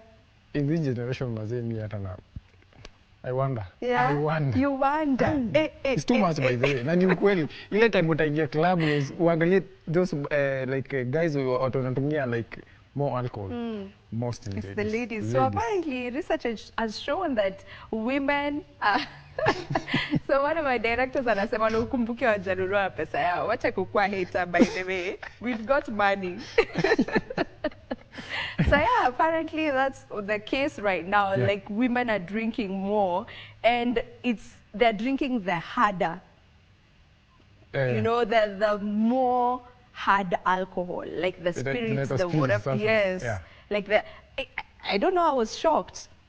But the numbers are also showing, that is according to, you know, just the information that he was giving at that interview, that the youth of Kenya are really drinking. Generally, not just the women, like the youth of Kenya are really drinking a lot of alcohol, specifically between the ages of 25 and 35. And as young as 15, followed closely. So the ones that are drinking more are 25 to 35, and then followed very closely by 15-year-olds to 24-year-olds. Like, I don't know what is happening. We've really normalized being high. I think that's the thing. We've really normalized alcohol. Well, you can have your drink, yes, but in moderation. Hey, that's too much. In moderation. It's poisonous. You have fun, yes, while doing it, but it's poisonous to your body. It's not good to your body. So let's say no to drugs. Vijana? Tuache mihadarati. Sema kwa nguvu. Vijana? Tuache mihadarati. Yeah, so that was our first story right here. And then the next story that I want to run with is still on the same. That is why I'm insisting that, I mean, let's tone it down a bit. It has its repercussions. Yes, it's all fun. It's, you know, when you're with a gang, when you're with your girlies, when you're with your boys, it's fun, mnajibamba, and you have fun, you know, you get your steam and whatever. But you could get addicted. And I want to link this story with Stupid Boys. story. You know Stupid Boy, he's a really good rapper. You know, he gave us this one song that became a banger, Jibagaja. It's a really good one. Like, he's a good rapper, but you know, he's been struggling with alcohol addiction. And finally, just the other day, he got to check into rehab. So he's officially checked into rehab. That's why I'm saying, as much as it's all fun and games, it is fun and games until now it's a lot. Now it's alarming, and you need professional, you know, interference. Kama sasa hii imefika point, it's too much. It was too much. Yeah, he can't stop, he can't function, he can't. Yeah, so we're wishing him all the very best. And yeah, we hope ataenda na succeed duko rehab. He manages to stop, arudi atupatie ngoma kali kali, so that our DJ can also be able to play more of his songs. Yeah. Yes. Haya, another story right here that has been making headlines. The guys who gave us Anguka na nimeona Mike wakidansa hapa. Mike anaanguka mpaka karibu apige magoti huko chini. Mike begwe. Mike alikuwa anaanguka ile kuanguka. Ama alikuwa na dance bogi hivi kuanguka nayo. Sijasema hiyo. So anyway, the guys who gave us Anguka nayo, that's the group, the Gengeton group. Are they Gengeton artists or urban tone artists? Urban tone. They're urban tone artists. Urban tone, not Gengeton. So urban tone artists, Mbuzi Gang. Wako na Denda. So they've come out with another new song. Naona pia furthermore kwa hiyo ngoma. It looks like it's going to also take over the airwaves. It's a nice song. Umesikiza? Yeah, nimesikiza. It's a good song, Very right? nice song, yeah. Iko na potential ya kufikia Anguka nayo, like in terms of it going viral? I don't think so. No, really. Anguka nayo was really... That was a hit. Yeah. It was a hit song. But for this one, maybe, whether we pay time, those songs zinachukuanga time, ndo, zina hit. So this one, whether we pay, pia Anguka nayo, by the way, see your time ndo alikuwa release. They had released the song kitambo sana. But now it's got to... But unajua pia situation, kuna situation pia ndo ilifanya ika kwa ground. Kwa ground. Mambo kwa ground ilifanya Anguka nayo. Mambo kwa ground ilifanya Anguka nayo ika blow like fast. Yeah. But let's see. Wacha tuone Denda venye ita. Okay, let's see how the song Denda will work out. Yeah. Okay, now there's also another song that we should be expecting. Actually, it was teased a bit, and that is Arrow Boy. Ali teased a song that he had with, or he has rather, with Christopher Martin. We know that Christopher Martin was in the country last week but one. He had a performance at the Uhuru Gardens. Kumbe akiwa Kenya, he was still working. So they recorded a song with Arrow Boy. And can you just imagine that collaboration unique? Arrow Boy na Chris Martin. Yeah, nilisikizio tisa, nikaona hii na itakuwa mbaya. Yeah, that is going to be a really, really good song. I cannot wait to get to hear the whole song. Now, wacha tumalize trends na Nyashinski. If you ask me, he's the best artist we have in the 254. Okay, there's BN too, but I love Nyashinski. So Nyashinski, we know him for his dreadlocks. He has this signature dreadlocks zenye zinafanyanga na katu fit yani. I'm speaking as a lady. As a lady. Yeah, he usually just looks good. But sasa amenyoa nywele. Uko na picha ya Nyashinski akiwa amenyoa? Yeah. Uko na hapo? Asita. Hauna hapa saizi. But anyway, yeah, so Nyashinski. Kwa Instagram nini account yake? Actually amepost mbili, like picha mbili, you know, akiwa amenyoa nywele. And there are people who were telling me actually that ajanyoa hiyo nywele. Kuna kitu inaitwa lock detachment. But it looks like amenyoa. Mimi I'm standing with amenyoa. What do you think? Wacha tu anyoe. I'm standing with amenyoa. But ukiangalia vizuri ni kama amenyoa. But kuna hizo pia hizo speculation lock detachment or whatever. So imetolewa tu. Yeah, alafu waka kidogo waka. But maybe I don't get it. But he still looks good. He still looks fine. Yes, and that is how we wrap up our trends for this morning. For all the stories that we've talked about, they are on social media. If you just go onto social media, you will get to see some of the stories that we got to talk about. Right now, we will be getting into our first interview. Yes, and we have our artist already in. He's a rapper. I've listened to. He's a really good artist, by the way. Very good. Yes, very good artist. So if you don't know about them, this is where you get to see them for the very first time. Taku request to songe mbele kidogo. Our artist is none other than Brett. Mambo vipi? Poa. How are you doing? I'm doing good. You're good? Yeah. Songa mbele tena kidogo. Tumetoka kuongelelea by the way story ya Nyashinski kunywa but hizi si ready. But unajua story ya lock detachment. Inaweza kuwa tu detach. Kuna possibility. Hata wetu alafu atarudisha. All right, okay. Get to introduce yourself to our people. That's your camera. This one? This one. Okay. My name is Brett GTG. Mimi ni msanii, mimi ni rapper. But a rapper in all genre.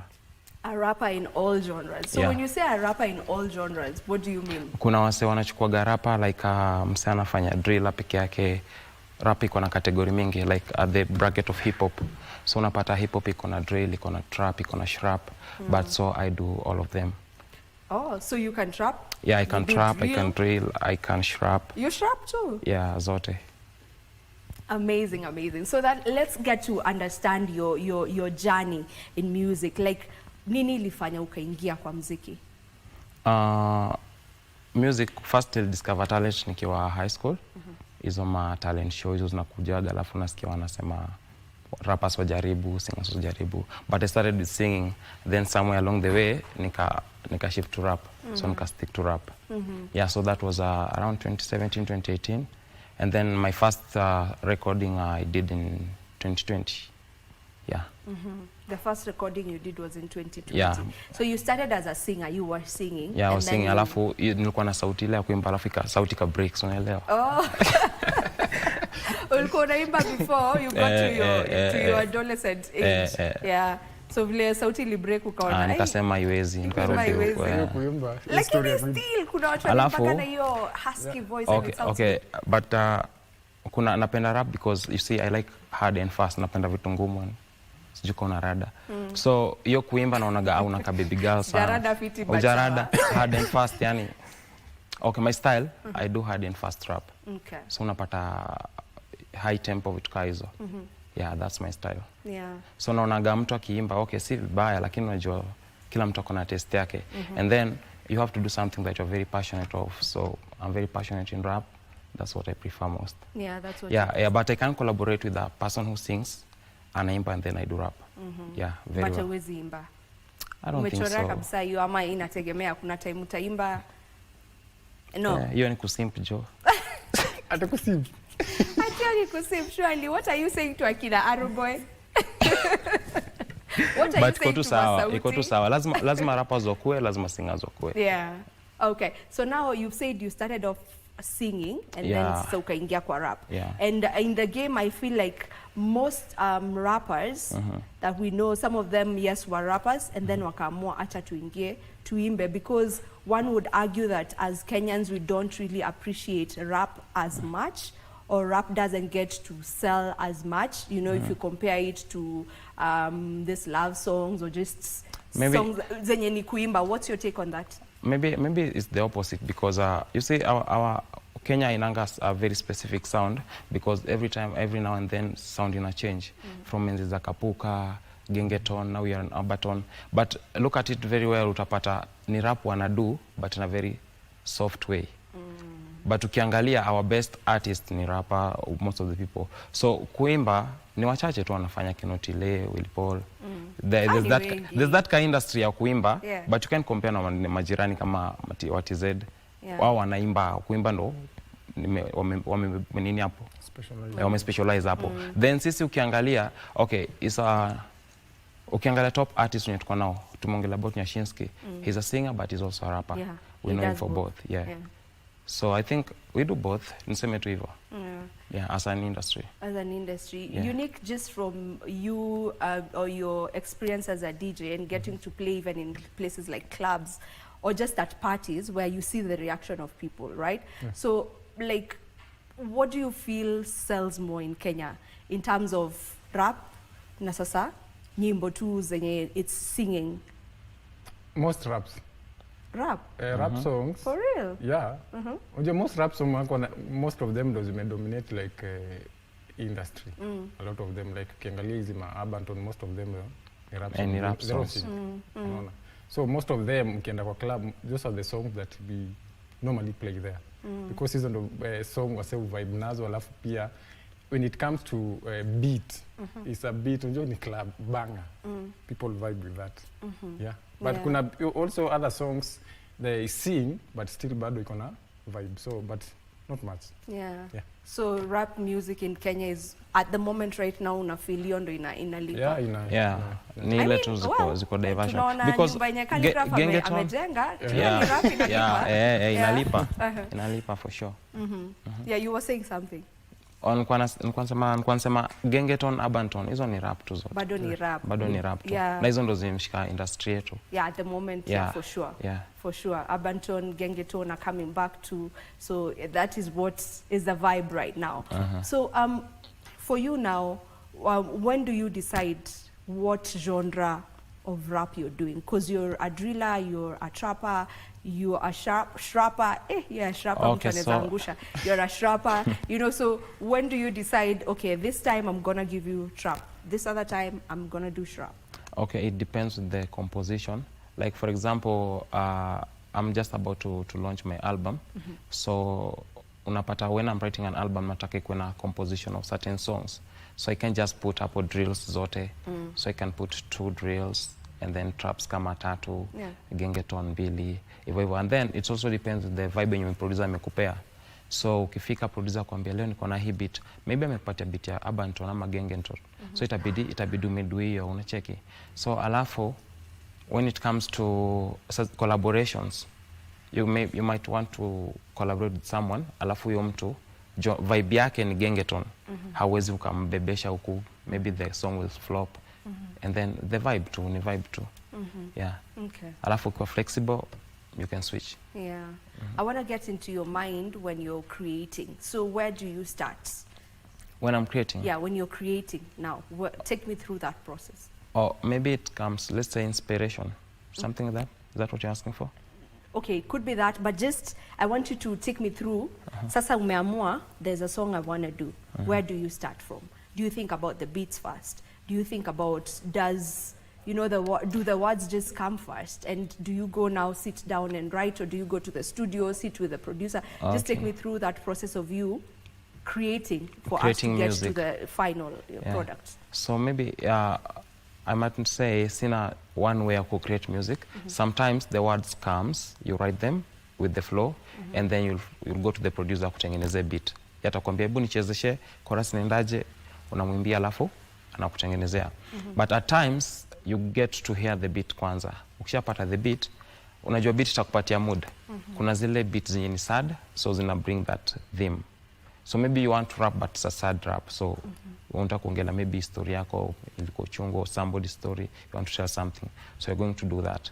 Alafu, so inategemea. Alafu kama, like for me, I told you, I have a type of rap.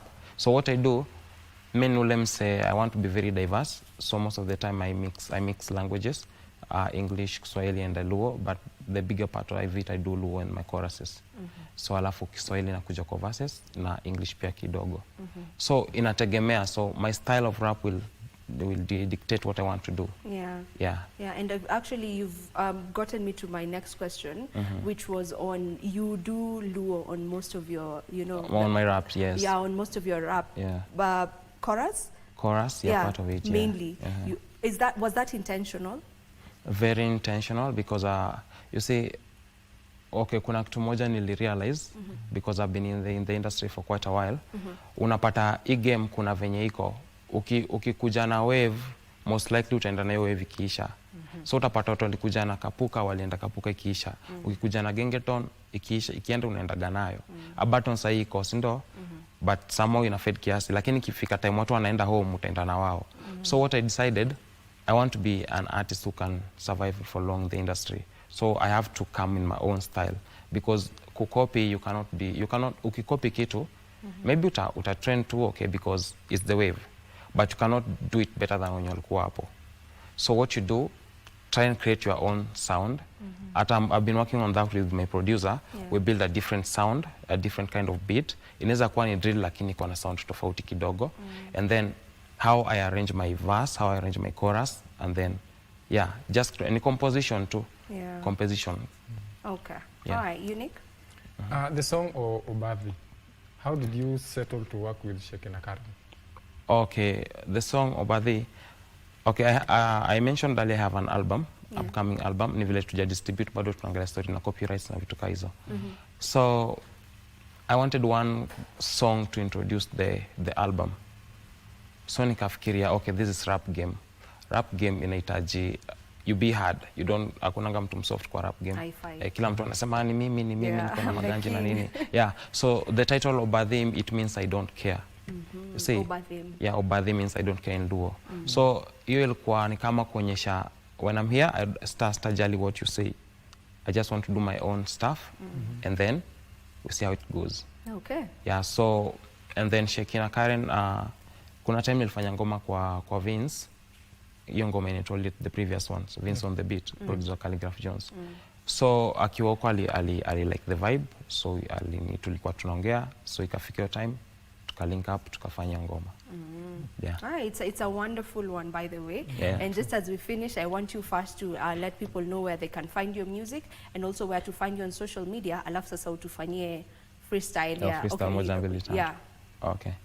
So every Instagram Brett GTG, Facebook Brett GTG, everywhere, all platforms Brett GTG. Okay. Just Brett and then GTG, like that. All right, you can do a small something for us, whether it's a freestyle or if you want to do the song. Let me do the song. Okay. Maybe. Yeah. All right, as we finish, go ahead. Okay. That's your camera.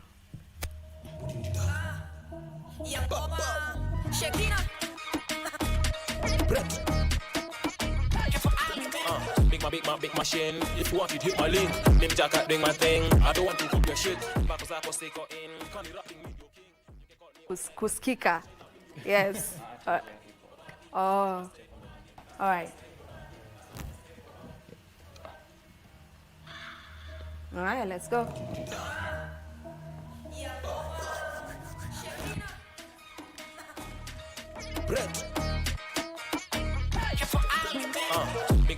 Big machine. If you want it, hit my link. Name jacket, doing my thing. I don't want to cook your shit. Back as I was take in. Can you rapping with your king? You can call me Wang Chailing. Joku China mean your beast. Obadhi, Obadhi, Obadhi. That's what me say. Obadhi. That's what me say. Obadhi. That's what me say. Obadhi, Obadhi, Obadhi. That's what me say. Obadhi. That's what me say. Obadhi. Chong yet pa, chang iti. Mam chung chon mondi cham chong ni. Alhamdulillah wakinona na mini. Teke mbio mbaya na bros yo jini. Wang chula. Wakiniona jua na shtuka. Bantula. Akiniona jua na stunya. Weni gangster na unaitoka. Na ndo maana sip na kutoka. Alifika, mi nikaondoka. This year tukaina majoka. Leza rap yo style unasema bila kuchoka.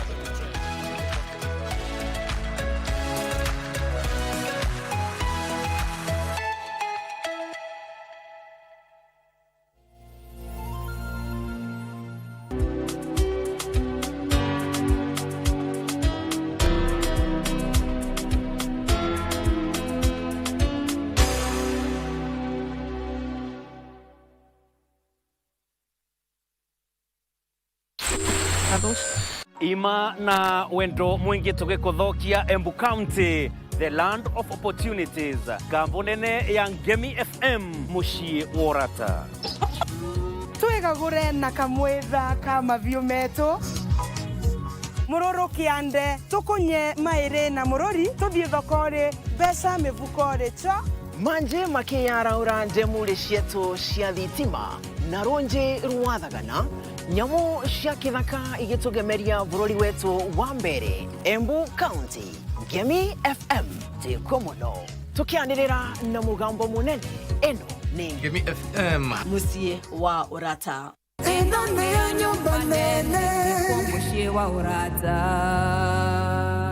Ngemi FM 103.5. We are very grateful for you. The first time I met you, I felt there was a connection between us. We were so close, and I couldn't resist kissing you. There's nothing in life that can cheer me up, huh? Am I wrong? It's like, how do I describe this? An empty life. 4 years, do I have any time for myself? In all these years when you're in school, I'm in school. I want to take a break on weekends, but I don't even have time to be alone. Who gave you lessons in summer and winter breaks? Who took you to travel all over the world? It was me, ungrateful kid.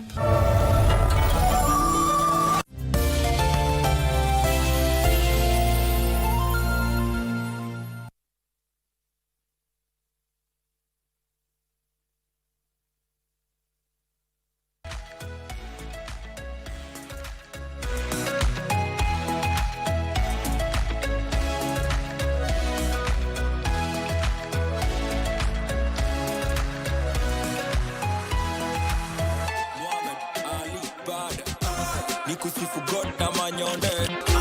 Nikusifu God na manyonde. Feeling iko.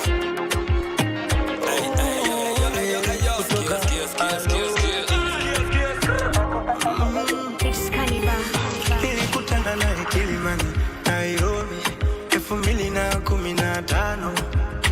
Kibaridi cha asubuhi, kijua fani sio kikali saa 5. Nairobi 2015. Nikamchagua yeye katikati ya wenzake watano. Nikamuomba kanio ama moyoni Mungu nikampa moja. She's my number moja. Nikamuomba kaniomba namba, moyoni Mungu nikampa moja. Now she's my number moja. Yani namaanisha kwamba ndo tushawana.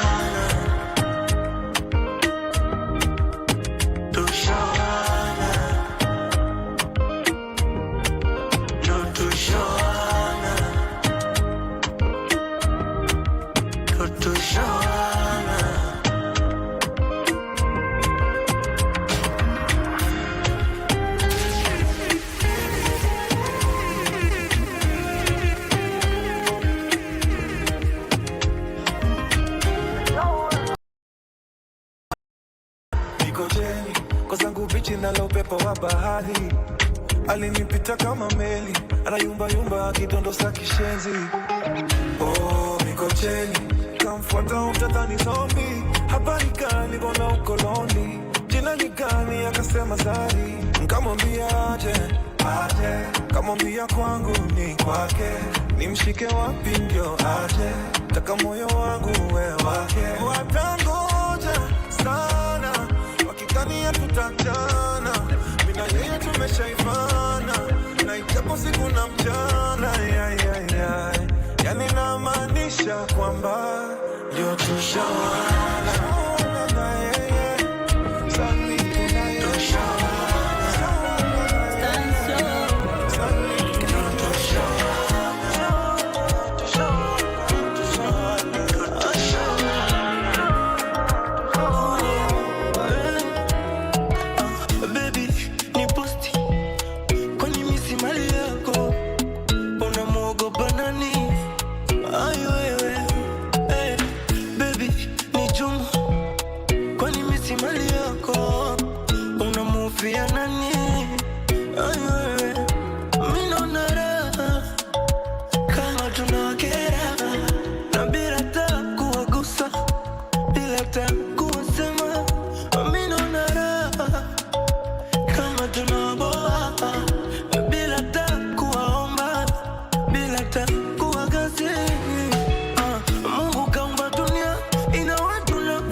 Jana tunadunda mpaka 2025, 2026, 2027, 2028 tunadunda mpaka 2029.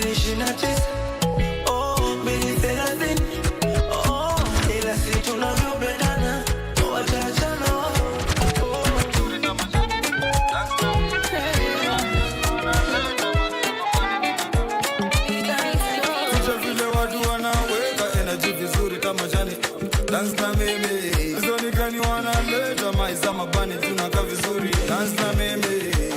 Strani za kizimbi team, si lazima ni dingi. Utani koma bibe na kwida ya simple. Stumi shilingi ni dingli ya ringi. Sido biz na nyinyi ni mezoea free things. Sherehe kila tarehe manu sinanga penki. Tila kumekuweti sio dikide ni fest. Tulimpaka cheri dikide ni siye. Yo, promised and delivered. Sexy nigga come to dance, sezi kata. Stoke cheza sifu mchezaji wa kulipwa. Meje kiuno chako weni mwepesi. Anakudedesi kulafia sezi kata. Wendo irori wendi ogata. Dance kinyama pigo Serengeti menje. Nilisho M7 that makende ni akinene. Tuserereke usiende, aluta bila gwede. Misheveve na sembe mpaka tengene tenge. Watu wanaweka energy vizuri tamajani. Dance na mimi. Zoni gani wanaleta maiza mabani tunaka vizuri. Dance na mimi. Ishe vile watu wanaweka energy vizuri tamajani. Dance na mimi. Zoni gani wanaleta maiza mabani tunaka vizuri. Dance na mimi.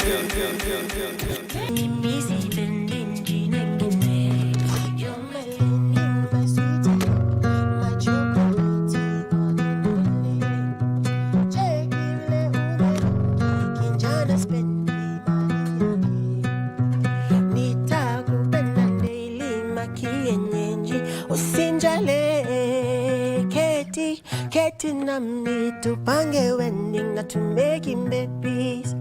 Take me kwa mkono to dance. Want you anyway, want you anyway, want you anyway, want you anyway, want you anyway, want you anyway, want you anyway, want you anyway. Want you anywhere, Wow, wow. Let me tell you something. Do you know that meme of, let me tell you something, it's exactly what it is. Let me tell you something. What tell you? Okay. Yes, we have Shad Muziki on the show. The last time he was here, I think, was early last year. Was it early or mid? Mid last year. Mid last year. We finally have him back on the show. And if you ask me, he's one of the best musicians we have in this country. He's one of the best vocalists we have in this country. We are so much blessed with very many talented artists in the 254. And I feel like some of them we sleep on them. We don't give them the attention that they need. And this is one of the artists that I feel we should give all the attention because he's really good at what he does. Thank you so much. Shad Muziki, welcome to Good Morning Kenya. Thank you so much for having me again. It's a pleasure to have you back. Yeah. Na unajua ukikuja hapa mimi nakuharasingi tu tuimbie. So we'll do less talking and more of you singing so that Kenyans can get to understand the talents that you have and get to know when I said we are sleeping on you, we actually are. Okay, so for someone who's seeing you for the very first time on this show, let them know who Shad Muziki is. Shad Muziki is a singer-songwriter from Kitui. I especially really dabble in songwriting because hapo ndo nilianzia. But yeah, I have been in music for like 5, 6, 7 years now. Na bado tunasukuma. Bado unasukuma. Yeah. Let's talk about the song that you just came in with. It's a collaboration you've done with also one of the best singers we have around. That is Costa Ojuang. Tell me about that song and how it came to be. That song was actually recorded back in 2022. Yeah, but I couldn't release it on my own. It couldn't make sense nikirelease peke yangu. You needed like a different vantage point to seme. Yeah, so Wodomolo actually ndo ali suggest we tafuta Costa na tufanye mambo and it worked. Yeah, Wodomolo is one of the biggest producers here. The biggest in the world. In the world, not just here. In my opinion. I agree with you. Yeah, he's a very good producer. Yeah. Okay, sawa. So before tuingie sasa kwa interview sasa kuongea vizuri, could you do sherehe ya December? Because I believe it's one of the best songs, favorite songs for many, or am I speaking for myself? Yeah. I guess you're right. Sherehe ya December. Pete na vitenge zote beba, utavana mtu wako mutatesa, Ni sawa umepata someone better. Mama yo nitaziweka picha za sherehe ya Disemba, vile tulikata bila chesa, hadi ukasema unanipenda, ulinicheza. Nibusu tena kabla hujaenda, kama Disemba, na unikumbatie, usiniwachilie, usiniwachilie, oh. Nibusu tena kabla hujaenda, kama Disemba, na unikumbatie, usiniwachilie, usiniwachilie. Nitakukumbuka, nitakukumbuka,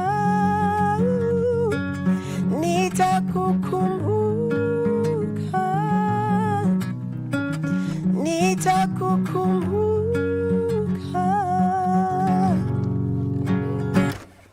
Amazing, amazing. Yani kina Shad ni wale wakiimba, hata kama unajua hiyo nyimbo usiimbe, wacha tu waimbe. Unaharibu kasa hizi mimi. I'm really feeling that itch of, you know, singing along.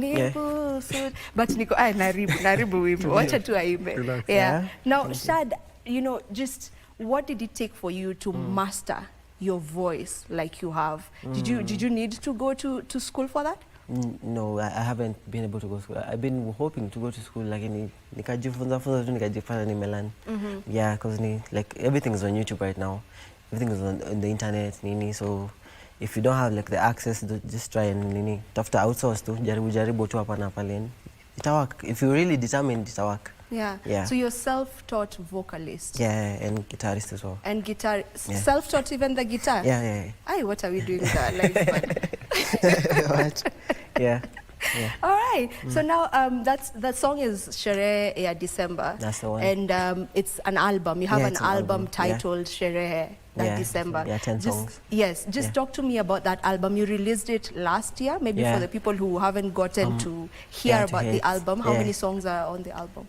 It's 10 songs to release back in 15th November last year. Yeah, and basically the songs are just the cycle of a relationship from Wajueni Wewe, the song yenye tulianzia nayo to Share December. So from the beginning of love to the end of it and everything in between. Yeah, it's Share December. Yeah, and you majored mainly on love songs. Yeah. Is this something that you know intentionally said, now I'm gonna come in as a romantic guy, you know, I'm gonna be this lover boy, I'll be doing love songs? Ama are we going to see a point where Shad will start singing for us na sherehe tumefika, where you'll start doing like party songs? Yeah, I'd say equal intentional really. I've always been like a romantic guy to tuseme in a word. Yeah, so like ilikuwa to I used to listen to a lot of Ed Sheeran growing up, a lot of Sauti Soul. Yeah, so I feel I gravitated towards that because that's the kind of music I enjoy more. Yeah, so that's why. But yeah, mtasikia hizo pia zinakuja si ati nini. Oh, they're coming. Is it something that you've already done? Are they in the works already? Yeah, in the works. Yeah. Ziko studio. Ni vile hatujatoa. Lakini usisahau sisi. No, hapa na pale usiogope, ni moja alafu tunarudi nyumbani. Because we can't have all of you singing sherehe songs. No, we can't. Yes, wacha kuniangalia hivyo. Wacha tusikize mapenzi pia. Washerehe wako wengi pia. Washerehe wako wengi.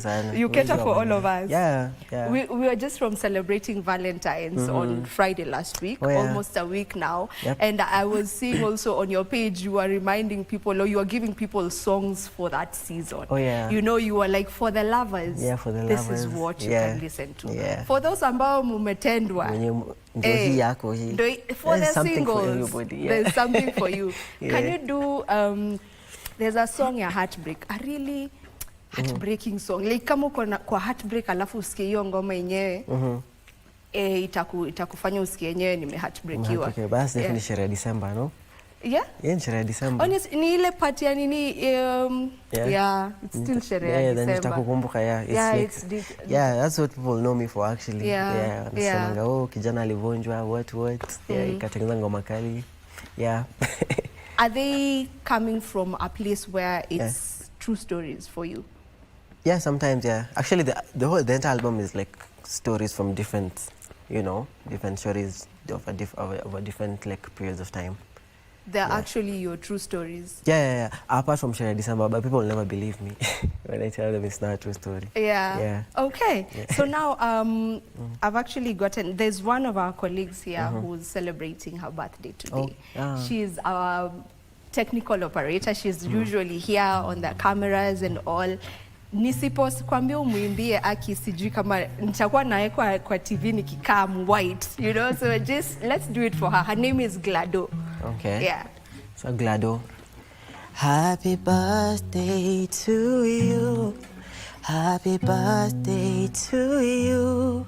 Happy birthday, dear Glado. Happy birthday to you. Yeah. That's very nice. Happy birthday to you, Glado. Yeah. Wherever it is that you're watching the show from, we wish you a happy birthday. Na umeimbiwa. Ayuko leo? Ayuko leo. Okay. Yeah, ana watch though. So amekuona akaniambia lazima niimbiwe happy birthday. So yeah, ndo hiyo. There's this song you did with Brenda Maina. Brenda Maina. It's called Truth or Dare. Yeah. Tell me about the song. So I produced the song back in 2022, but like again, just like what Johnny Wewe, I couldn't do it on my own. It was a vibe that I needed someone else to like match the vibe, so it makes sense. Yeah, so I actually DM'd Brandi Maina back in September, and she really loved the song, and then she came through to Udomolos, and we tukapika tukamaliza. She loved the song kabisa. Yeah. Has it been difficult for you to get these collaborations? Like unasema tu kama it's so easy, nilimpatia tu akasikiliza and then actually nilimpatia tu akasikiliza. I actually called me the next day. It was really quite for her actually, alipenda, so and it's because pia alisikia Sherehe December, so like she kind of knew who I was. So alichukua vizuri sana, so she just struggled na collabos, to be honest. I would never struggle with a collabo. Yeah, I'm just lucky when God. Well, it's your work that is speaking for yourself. You do now pay on a and they're just like I cannot miss out on this. Yeah. Unique. Uliza swali. Uliza msanii swali. So like currently, maybe are you under any management or you're just doing your own stuffs like? Sahi tuna work na within our own circle, bado sijapata manager, professional manager or anything like that. So ni independence tu kusukuma kivyako. Yeah, because si rahisi kupata mtu mwenye pia anajua what you need, anajua the audience, because Kenya is very diverse, Nairobi is very diverse. Kuna place naweza enda definitely akuwa mtu anajua who I am, but there's a place I'll go to and then the people who actually listen to me are there, Yeah, so you have to be very careful with who you choose to like work with. Yeah. So you're taking your time. Yeah, I'm taking my time, but nitapata hopefully. Yeah, mwaka itaisha. Okay.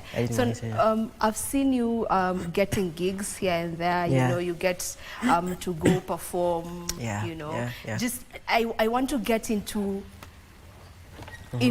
the feeling that you usually get when you're now. You are there as it's a gig you've got and you're there as the performer. Just get me into your feelings, how that looks like for you, how the feeling you get. Genuinely before nipande stage nakuanga na crazy anxiety.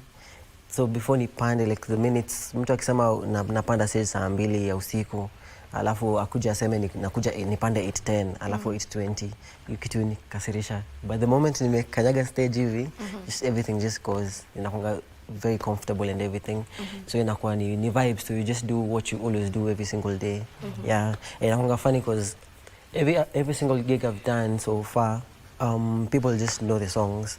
So half the time I'm not even singing. When it comes to December, I've never sung that song like kabisa kwa stage. Yeah. Na ianza hivi and then people just take over word for word. Yeah, it's crazy. I'm sure that must feel so good for you as an artist to know that hizi ngoma by the kumbe sijiandikiani. People get to listen to them. It's a really, really good feeling. Yeah. You know, kuna artists ambao wanaweza semekana they're like studio artists, like ngoma zako tunazipenda kuzisikiliza after you've done it in the studio. We just get to you are a studio artist, but when it comes to you coming to perform, sometimes it's not as good as would you say you are okay? Clearly you're both because you can sing and so you don't need playback. But what do you love most about performing? Energy audience, really. Energy audience ndo unibeba. So there's a particular instance nilipanda stage like really early and there were like 5 people hapo, but the way they were like responding to the music was so beautiful, like walibeba the entire show. You know, so the energy of the audience like inafanya kitu ikuwe beautiful. So sometimes utapata msanii ni mnoma, but like if the audience doesn't sometimes respond the way like you feel like they need to, wanasumbuka kidogo.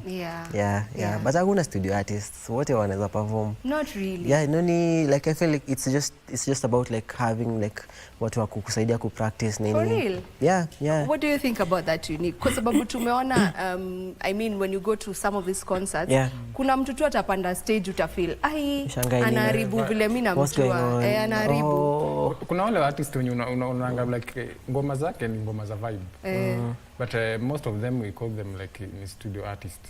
Wao tu ku write na kuimba like na wako fiti, si wako fiti. But ikifika performing kidogo bado inaribu how you look at that. I don't know, man. I'm not trying to be a hater, but I'm just speaking my mind because I've gone to so many concerts and kuna time tutapanda stage you feel wacha tu mimi nikusikizange, wacha tu nikusikizange, see live. But anywho, at least the music is good. The music is good. It's fine. So now there's this song, it's called Sawa Salama. And I remember when we had come to Wodomolo's studio. We were doing an interview for Wodomolo Artist Studio. And you were the artist he was recording at that time. That's how we got to know about you, by the way. So there's this song, Muli Tulisikia, and we were like, wow, this song is really good. So it's finally out, and this is the song. It's brand new. It's brand new. Okay, let's talk about the song and then you sing it for us. Just tell me about it. And you know, it took a while before it came out. Why is that so? It did because ilikuwa inataka, I guess like the right moment. Alafu there was a lot of momentum with Wajue Ni Wewe, so ikakuwa okay, acha tushikilie hii kwanza, and then once this is like imetulia, then we do another song. You know? But yeah, it's a very true love song. I wrote it when I was very, very happy. Mapenzi ilikuwa imenoga, what. Ilikuwa tamu sana. So yeah, the song just, you know, it was easy. One of the easiest songs I've ever written. Okay. Let's get to hear it. It's called Sawa Salama by Shada Musiki.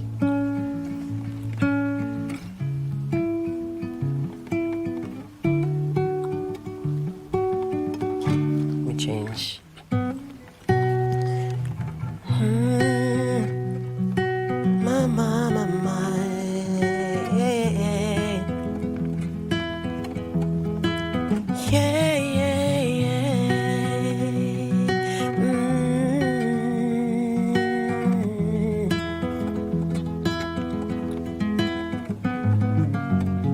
Wakipekee ni wewe tu, mwezi fanana.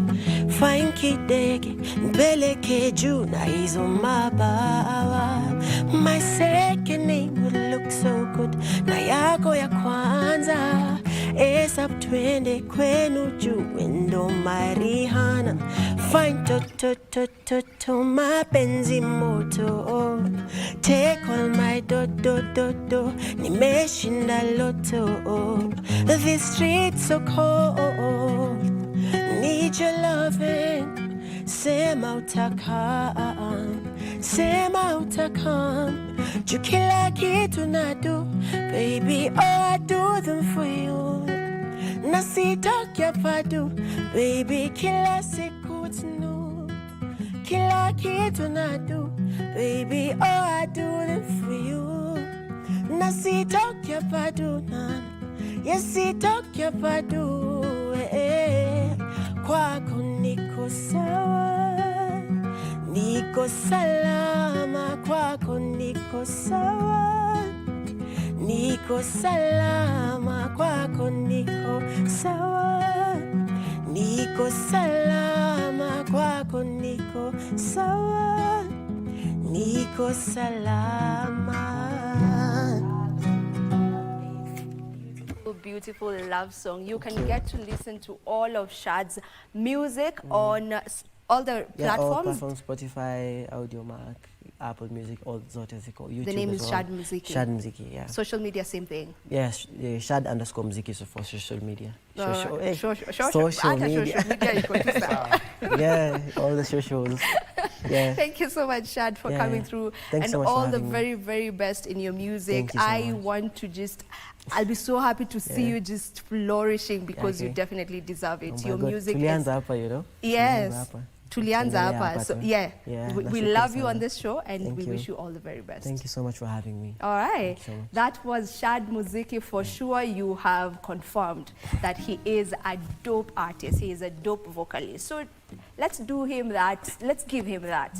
Just go on to his YouTube and get to follow him so that you can get to subscribe to his YouTube so that you can always be keeping up with the music that he gets to churn out because they're always good music. Don't go too far. Entertainment Thursday gets to continue in a moment.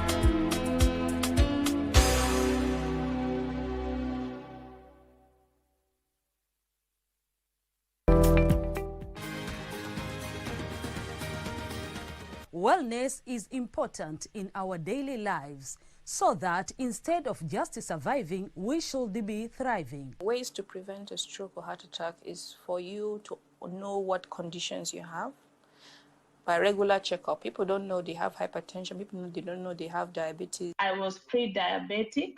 I was afraid of getting lifestyle diseases because I come from a family that has lifestyle diseases. How do you know if your cough is due to a serious condition? We'll have some answers. Stay well and strive to make every day a healthy day.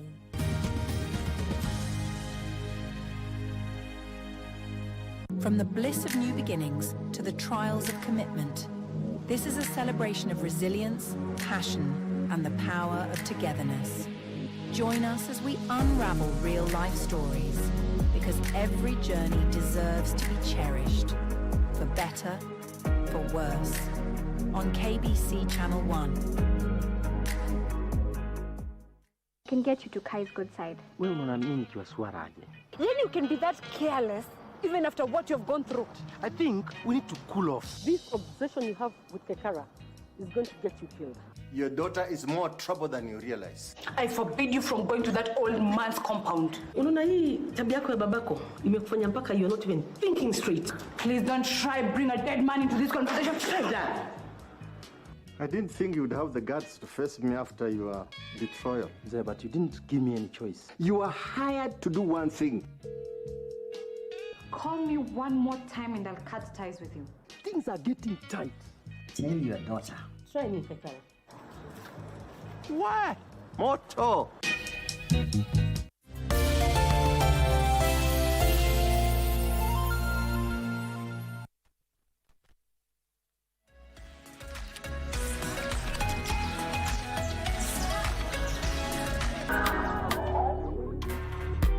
It's been a really long time, tangu nikuvutie. I only called today, but I think about you every day. Najua nilichoma, yeah. I take the blame. Juu tangu iyo day, I've never been the the same. Find me at B&D of late kila weekendi. Nimekosana na wengi, lakini sisi I'm regretting. I know you know me well, usikate juu niko mlevi. Please don't hang up on me, niache niseme ukweli. I've been upset cause no one loves me better. Hata wanipende aje, na wapenda shingo pande. I know you're upset cause no one loves you better. Hata wakupende aje, utahepa someday. I'm not stalking you, niliona umepost pictures are cost, your new man doing the most. You seem happy, you seem so happy. Called to let you know I'm taken but available for you. Bestie, bestie, when you see your phone, cause you don't understand what the hell is going on. Give me money, reminds me I'm alone. Oh, I need to call her now. She needs to know what's in my heart. Oh, oh. I've been upset cause no one loves me better. Hata wanipende aje, na wapenda shingo pande. I know you're upset cause no one loves you better. Hata wakupende aje, utahepa someday. I've been upset cause no one loves me better. Hata wanipende aje, na wapenda shingo pande. I know you're upset cause no one loves you better.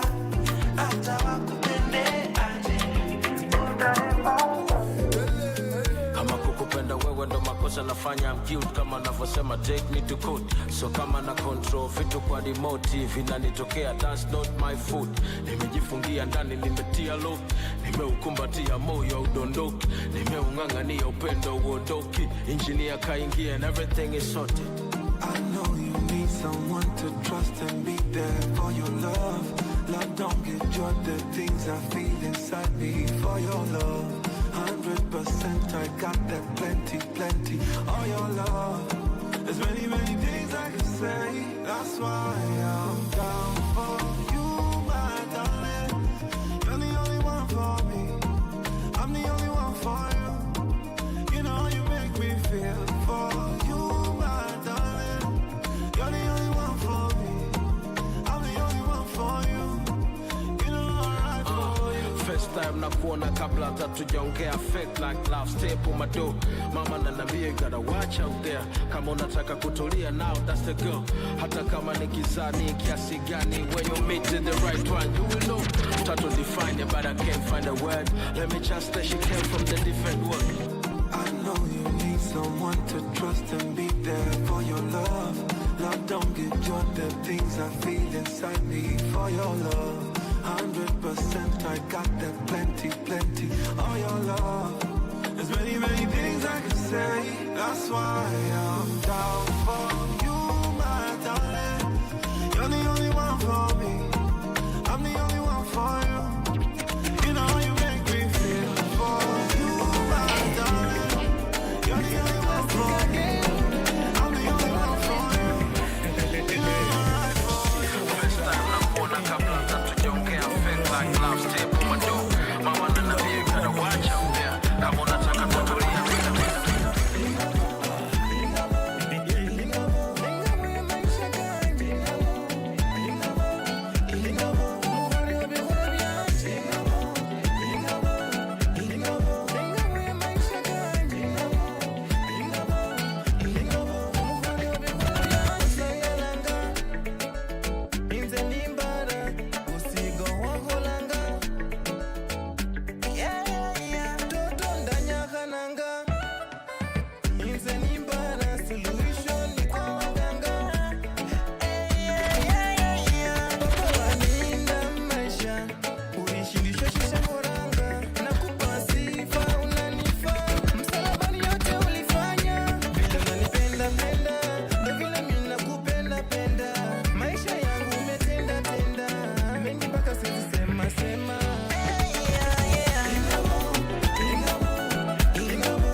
nani huyo alikushow?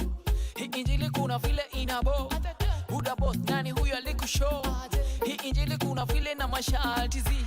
We, hapana sikiza ya usisake uhai. Kwa wale wafu manake kila kitu hauwe ukiwauliza watakueleza kwamba haiwezekani. Ile kwa yawe mambo yote nazekana, kama kifo likishinda ni kipi kitamshinda? Buda usitake kwa shabiki karibu ndani yake mengu ya juu. Anasema ukimfuata mambo mengi atakuonyesha ile ambayo bado wewe hujaiona. Anasema ukimfuata mambo mengi utasikia we ile ambayo bado wewe hujasikia. Chiki vile najienjoy, sina stress, niko fit, niko fresh nani. Kila kitu ananishughulikia. That's why sina noma mbili. Chiki vile najienjoy, sina stress, niko fit, niko fresh nani. Kila kitu ananishughulikia. Sunshine, amevai vai na aki high eye, anakubai bai na makistashai, manadi alpha, ma ako fine fine, ako na samcham, eka bairo kwa pokemoge wino, mini poke siniguzishe jino, eka bairo kwa pokemoge wino, mini poke siniguzishe jino. Police don't stop the party, you work night and day, kuna mashore kama chwane, wanasema wako on the way, vile mepanda isishuke, lazima leo zilipuke na nana. Los nararu, nasi nyaru, los nararu, nasi nyaru. Ile siku ya kuchachisha na kila kitu twache nje hadi mashida, na nani hapa wavikome na hajashiba. Teka ugali na ni waribu jina. Take it slow baby please take it slow. Napenda unavyojilegeza woni panga hope. Ai baby stay home. Tufanye 1 2 1 2 1 2 4. Los nararu, nasi nyaru, los nararu, nasi nyaru. Not forget to pray without ceasing. Me say your office step on this and apologies. Me say he might go hide, he might go run through the narrow escape. It is our one wheel, deny the dance set up. Oh, you don't deal, you don't dolly when you play and step up. Oh, you don't do the belly dance, body got space, but up. Oh, in a beef, you Maserati pass for dim van link up. Oh, in a feather, them pack the blood of Jesus. Bust it up, spiritual and do what else, do not give up them to put jump off cause the angels full up. Serenity prayer, we have to keep it like that. Wow, we and them, they know so we not idiot. We speak in chance, so we not drop, we standard. And when the praises go up, the blessings come down. The initial bow down and every tongue confess when you need start the ground. The heaven no play, we not play when you play. This is the monkey business. We large up and charge up in the monkey business. The prodigal, divine sabbatical, make us a mind, so me carry so magical. I'm a second caliber, me vibe mystical. See them provocative, where me full of miracles. Track load the blessing, which is a stamp official. Me try to live with Billy cause me a feel get practical. Yeah, cause me now and I get tragical. This kind of miracles, you know, me can be skeptical. Me full of Christ, so me need them to camouflage and shelly. Pacify me so the Holy Ghost, I mean, I'm ready. Na fumble you will lose me, na fumble me, steady. When we I cover up, na botheration, no skelly. Father make me beat, come on, me don't wanna be a kid. Come on, the bubble, one, you come, you present, and the Babylon. Fumble me, no bunker, I'm your player, blessing, go to kill my body, but I'm a yellow bun. Yeah, you pray every day. Remember me, pray every day. Pray every day. Wadesilimu na bebo foze bobo. Tena sala onkuweka na kalulu. Ababa kuvuga nyabo na banafu. Mobogolo. I'm a jealous type. I don't wanna see anyone feel the way I feel for you. Anyone who try to make a move on you.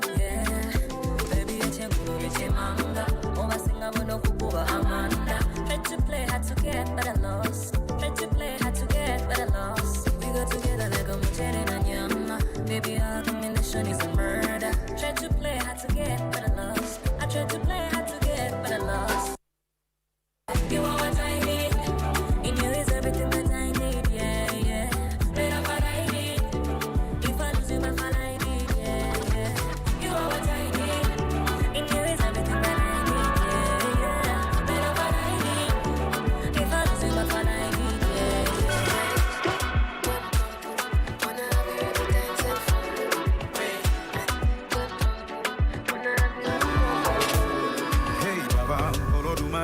one and only. The giver of life, equal to Nanapa. Messi mama cause ukona mimi. You never let me go. Mipaka yangu umeitanulia mbali. Even sky see your limit kwa ikibali. Hata haters wanashangilia kwa ndani. Umewawinga oh. Sina kingine mimi najivunia. Zaidi yako baba. Mana niko tuli nimetulia. We unagabaya. Hata wale wananionea usuda. Shabaya mbaya. Watapataje mambo umenifunika. Ule watataya. Cause I know that you got me where you got me. You got me where you got me. Papa, you got me where you got me. That's why I never fall in that. You got me where you got me. You got me where you got me. Papa, you got me where you got me. That's why I never fall in down. Iteresa baba unaniinua. Janitupa wala utanijutia. Kama nitoba zimejaa gunia. Kwani kwamba tu umenirumia. Ningekulipa nini kama ungetaka. Nilipe jema moja moja. Yes, and this is how we do it each and every Thursday right here on Good Morning Kenya. It is Entertainment Thursday, and we get to entertain you as we also get to get entertained. We have yet another interview, and I am excited for this one. It's a whole different experience a bit. It's jazz and fashion. It's called the Jazz and Fashion Experience. Yes, you get to experience the runway as you also get to listen to some jazz music. And I have the CEO of the event with us here today, as well as models and a designer of the show. Let's get into the conversation. Good morning. Good morning, sir. Good morning. How are you?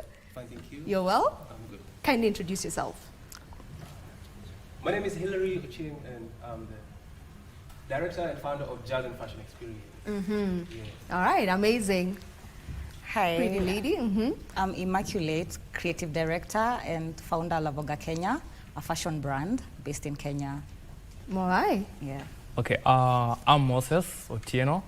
I'm a fashion model, and I'm the general coordinator of Jazz and Fashion Modeling. Mm-hmm. And I'm also the CEO of Pamoja Modeling Academy. Thank you. Nice, Yeah. amazing. So we have the fashion industry in the studio with us today. You know, there's a model, there's a designer, and there's you who's put together this amazing event. So first of all, let's begin by just getting what the Jazz and Fashion Experience is all about, how it came to be, why it came to be.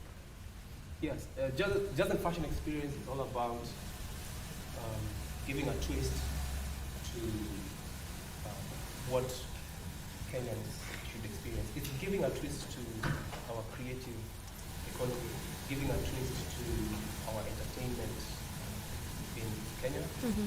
And how Jazz and Fashion came together is through just hanging out and, you know, trying out concepts, different concepts. You realize there's the fashion show, and then there's the jazz. All right, I'll cut you off a bit. They're gonna sort your mic. It has a problem a bit. Right. So maybe I can just get to you as the designer. Yeah, And you sure. said you're the creative director of Lavoga Jazz. Kenya.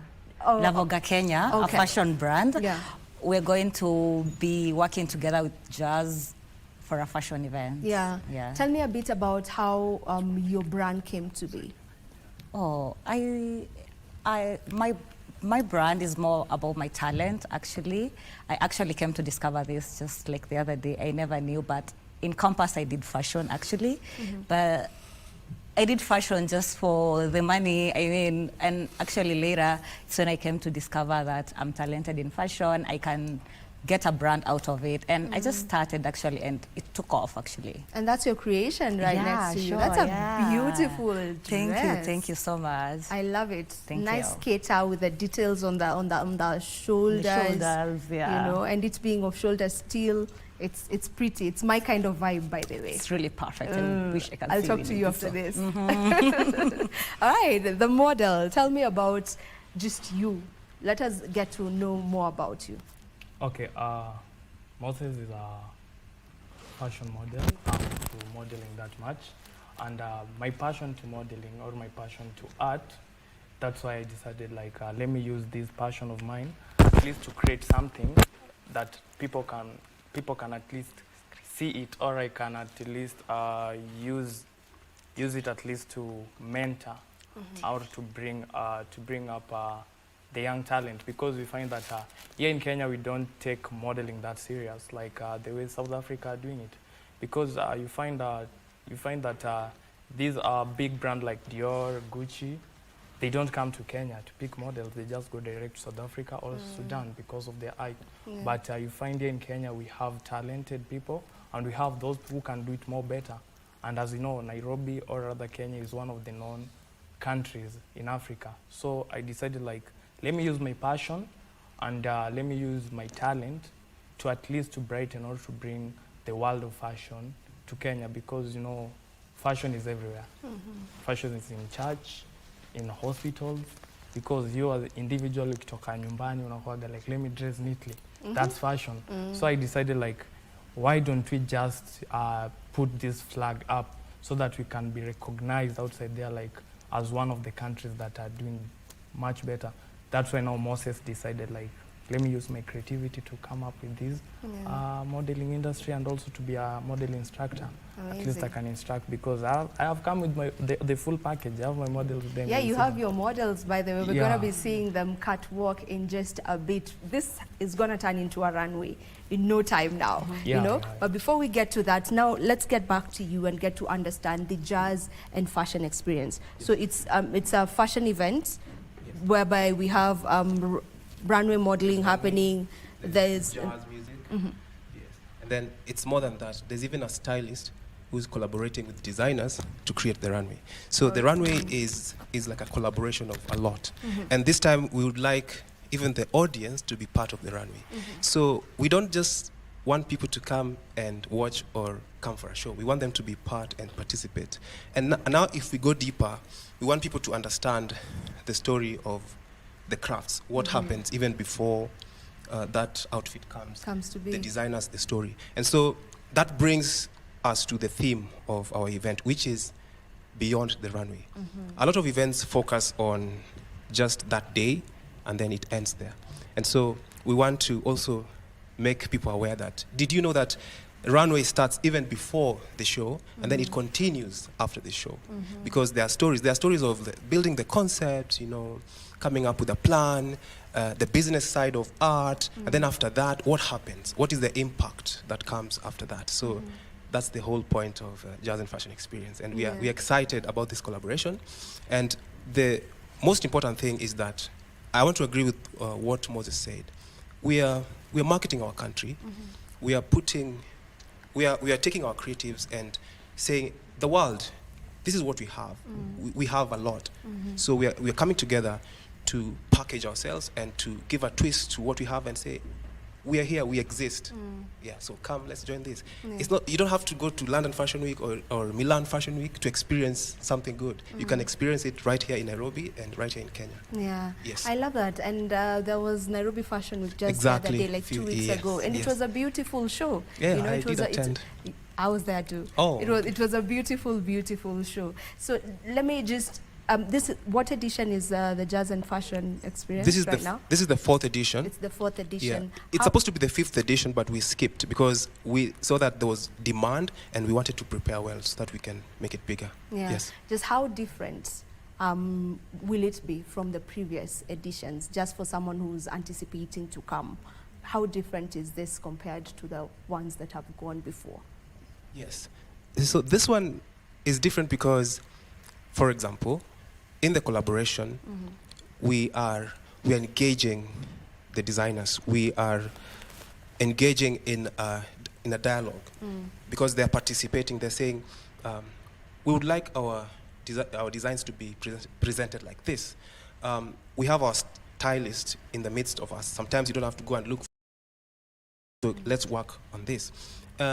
The other difference is that when we started it as something small, like a hangout, and we used to go to restaurants. So we talk to a restaurant owner, we tell them, we want to do a show here, please could you sponsor us? Because you realize that putting exhibitions is very, very expensive. It is. Yeah, for arts.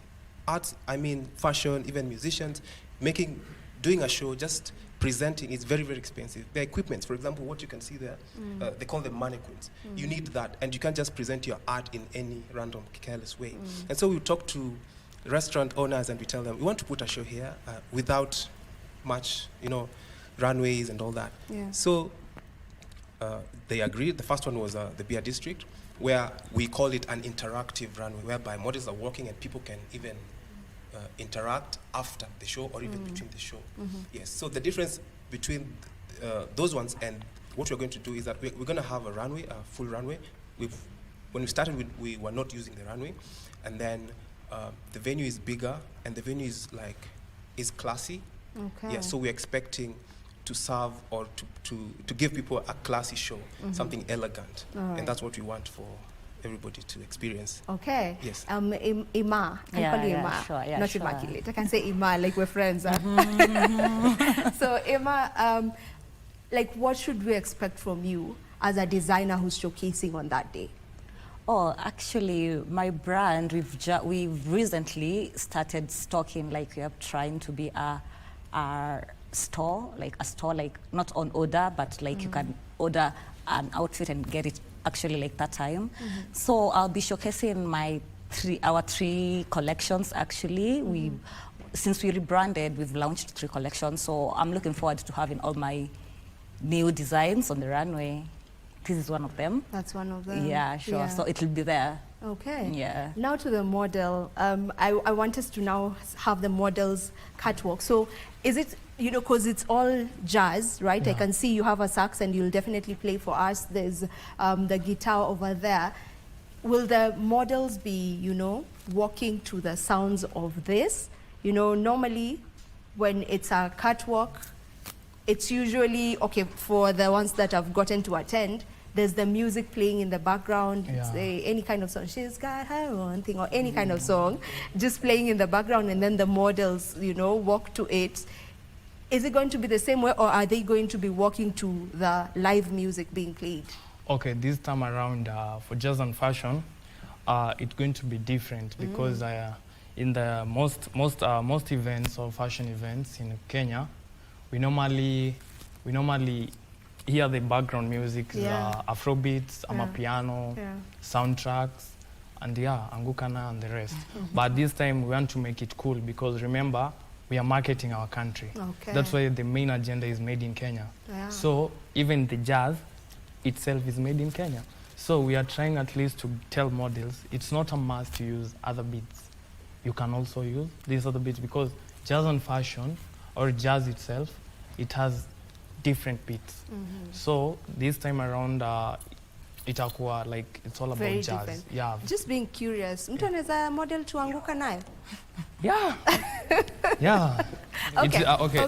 That's now happened. Yeah. Because in fashion we have categories. We have a pageant. The pageant now it's where we select Mr. and Miss. And then we have iFashion. Okay. iFashion now is that they walk showcasing the outfits. And then now we have the commercial one. So for pageant, we normally use any music because there you find we have categories. Maybe you come as a conductor, maybe it was a professional. Somebody will come as a conductor, as a doctor, as a pilot. So they'll only play what suits your career. Okay. Yeah, that's all right. how it. Okay, let's get to see the models. I can see them over there. So if we can just have them walk the runway. So are they walking to your sax, Ama? They walk to the sax. Yeah, okay, let them walk to that. Yeah. Yeah. Okay, let's go. Aye, we're about to see the models just walking the runway, just to get the feel of the experience to expect at the jazz and fashion experience. Okay, let's do it.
Tuendelee tu na muziki because it's imagine if you have this and then you have your wine or you have your it's and you're giving, dressed and you just it's giving somewhere in Milan, you know, it's giving posh, it's giving class, exactly, it's giving money, the money, the jazz part actually. They say jazz is music for the well-off people. Yeah, they say musikia. What to? Yeah. So that's the whole vibe. So you don't have to travel all the way. You can feel the experience here. Mm-hmm. Yes. And I love it. I just love how different that is. You know, aside from us getting to experience the usual, which is we have background music of different genres, and then the models taking the runway. Now this is a live experience, and it's jazz music. You know, which is like a niche kind of. Music, if I may say. It is, yes. Yeah, you know, and just having the models taking the runway, I can only imagine. And now, you know, as you say, we are showcasing Kenya. Yes. Even for the designers, they're all Kenyan designers? Yes, the focus is made in Kenya. Okay, you can be from a different country, but as long as you're doing made in Kenya, because we are promoting the Buy in Kenya, Made in Kenya initiative, so that we can also market our country. Just be proud of, so that you don't have to like think of, oh, Kenya, we're coming from the positive side, and even before we say, government, this is what we are doing. We are putting our resources together with community leaders and even with the designers. And I would like to also appreciate my co-founder, Agnes. She's one of the designers who's also like, let's do this. The designers, they motivate me, we motivate each other. Let's do this, let's market our own country. Yeah, she was supposed to be with us here, but she's in Germany right now. Yeah. Yes. Are you a jazz musician? I am a jazz musician. Oh. Yeah, and that's how I met these designers. And then we thought, let's bring this together. And instead of just doing jazz and alone and then fashion alone, let's bring this twist together. And instead of just hustling alone, putting your own fashion alone, when we put it together, more people will come and collaborate, and now we can make work easier. Okay. Than just doing it on your own. And it's just amazing how ideas come to be. You know, Yes, you just met this person, you're a musician, you met Exactly. this person, and then you're like, oh, how about we collaborate and do these things? Yes. And I feel like collaboration is the way to go. And I'd love to hear from the designer. Would you feel if we have more collaborations, even in the fashion space, in that, you know, you as a designer, you collaborate with a designer, with another designer, is that the way to go for us to also get to just break the barriers and also just, you know, get to cross borders as well? Yeah, sure. I think collaborations is the way to go, actually. Like you see, like the runway events, they're bringing together a lot of designers with different ideas. We're going to be there, you know, like I'm going to benchmark, someone else is going to benchmark from me. You see, I love it because it helps us expand our ideas, you know, do much better. Yeah, so I'm looking forward for much more collaborations. I think I have done fashion alone and have done fashion with other people, like collaboration, models, you know. And I think I love working with other people. And also, I think when you're working alone, you don't have that much motivation. Working with people pushes you, you know, because there are people who have expectations from you, who are expecting something from you, so you don't expect to fail them. So you have to put in all. I can say I love the piece that we are going with. I love this whole collaboration thingy. It's my thing. Amazing. I'm happy to okay, be we here. need to wind up and just maybe to get to hear from you before we get to know when it's happening, where exactly, and the timings and all that. The choreo, they call it choreography still. You know? The choreo of the models just walking and all that. Like, how long did it take for you to prepare for the show? Okay, it didn't take long because kila mtu anajua kutembea. Yeah, that's something. Wow. That's something obvious. Like everybody knows how to walk. What we normally do is we sharpen it. We put it like in a way. If you walk in a room without even saying a word, people should know you are a model. So talking now about the choreography, there are terms we normally use in modeling. No, we don't say it like turn. We say step and turn. We normally say flip. There's a way they know them. So for me, I'll just, after you have mastered all the concepts and, oh, sorry. Okay. Okay, after you have mastered all the terms we normally use, I'll just stand there. I'll just stand there and tell them like 7 steps, pose with a T, step and turn, step and turn. So they know flip. the terms. Yeah, they know the terms. That so makes it that easier. husaidia sana at least kuzuezi anza kuambia mtu like you stand this way, you do this way. So the terms, it normally help at least to ease in the when giving out the choreo. But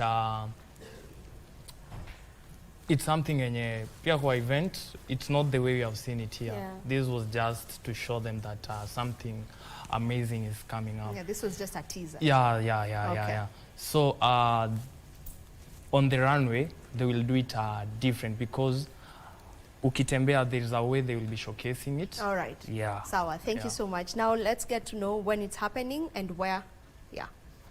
On 8th of March at Sarit Expo Center, all roads lead to Westland Sarit Expo Center on the 2nd floor. And then we are hosting Miss Cameroon Germany. I never mentioned that. All right. She's our special guest. She's coming to experience the runway with us. And also as someone who is holding the title, the current title of Miss Cameroon Germany, she's also coming to inspire our young girls. You've seen the models. All right. And so it's going to be like a full weekend of activities. Good Last stuff. one. Good stuff. Did you know that it's also an International Women's Day? Yeah, it will be on the International Women's Please Day, the come. exact day. Buy tickets at www.jazzandfashionexp.com. All right. Thank you so much to each and every one of you for coming through to the show. And I'm sure it's going to be an amazing, amazing experience. This is where we end this particular interview, but we have something for you. Don't go too far.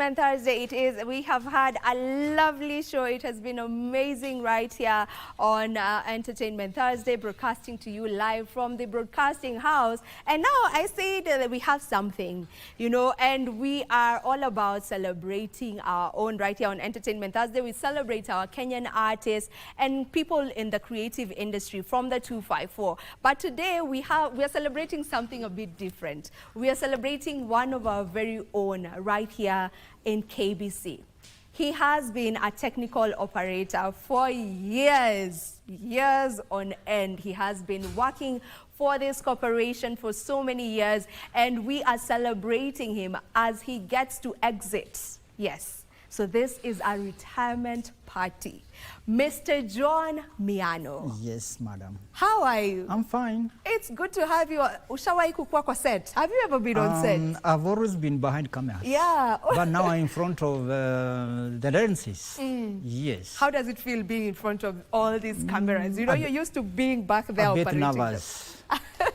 No, you're nervous. A bit nervous, yeah. But we have been used to other things. Yeah. Yes. How long have you worked in this corporation? Approximately 33 years.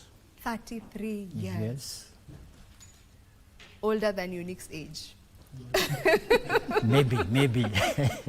Yeah. Yes. Yeah. Just if you can just get us up to get a feel of how it has been for you working for this corporation for all those years, 3 decades plus, 33 years, just being here. What are some of your most memorable memories in this place? I think what I would say is that the transition from all the equipment that have been used, I've been privileged that I entered here when we were using tungsten lights. Today we are using LED. Yeah. We were using CRT display TVs. Today we are using LCD and LEDs and plasmas. Yeah. So going through all that, I think I've been privileged. And also the transmitters were using one channel at a time. Today now in digital age, now one TV is, you get, it is transmitting 16 channels or 24. So I think these are memorable times for me as I'm leaving the service. For I have been privileged to go through all those transitions up to where I am. Yeah. And what else? I think also we used to have, some time back, we used to have a green set over there. And that is one of the things that made us have a lot of problems. Yeah. Because sometimes you are trying to have a set that does not exist. That's why it was called virtue set. Yeah. And sometimes you are accused that the writing is not good.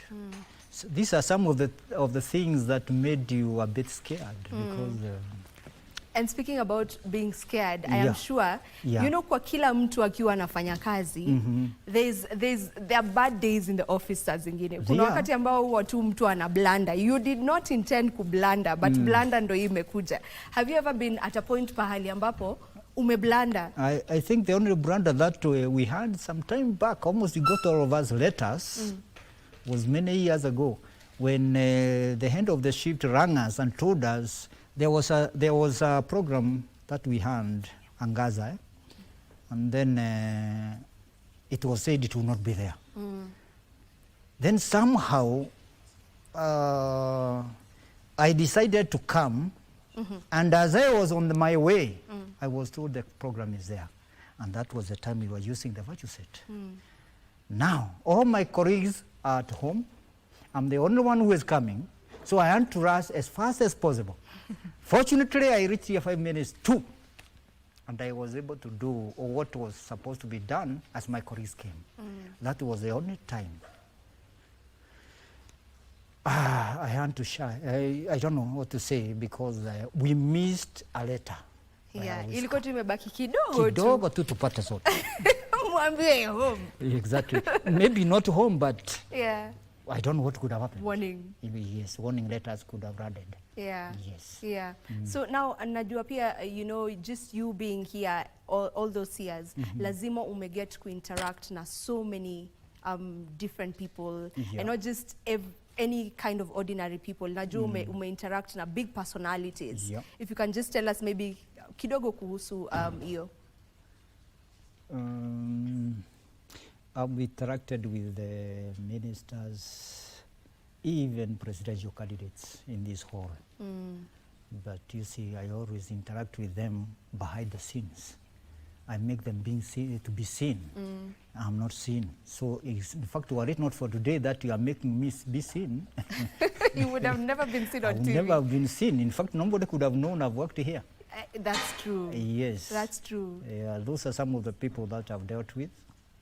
And also I've interacted with many students from various colleges who are now working in various stations in Kenya. Yes. Yeah.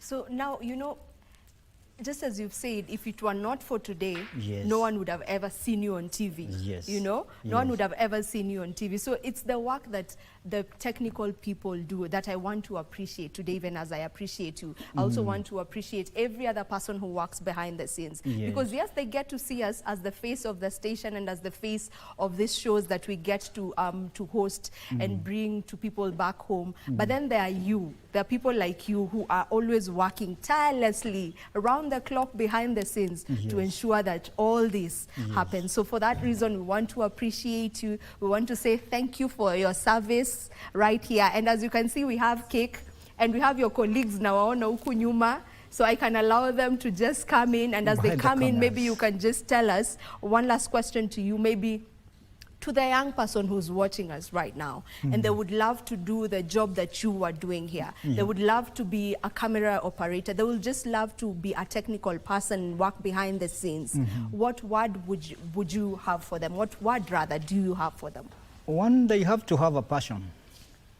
I remember the first time I came here, I chose what I needed most. And since we have done what is called basic engineering course at the Kenya Institute of Mass Communication, which now introduces us into broadcasting. And I think I had a passion for writing. That is the most area that I've been used in. Oh. In fact, where we are sitting, I'm the one who did all this writing. Yes, oh, yes. Nice. So you have to have passion, and you have to have confidence in what you are doing. And then add a little knowledge in it. Yes. All right. Aya, mje jamani tukate keki. Mje tukate keki. Thank you so much, Mr. John Miano. All the very best now as you take on this other chapter of your life where now you're going to relax. You know, umefanya kazi ya kutosha, ni wakati wako wa kutulia tu sasa. Right? Amen. All right. All the very best on that journey. Thank you. Kata keki.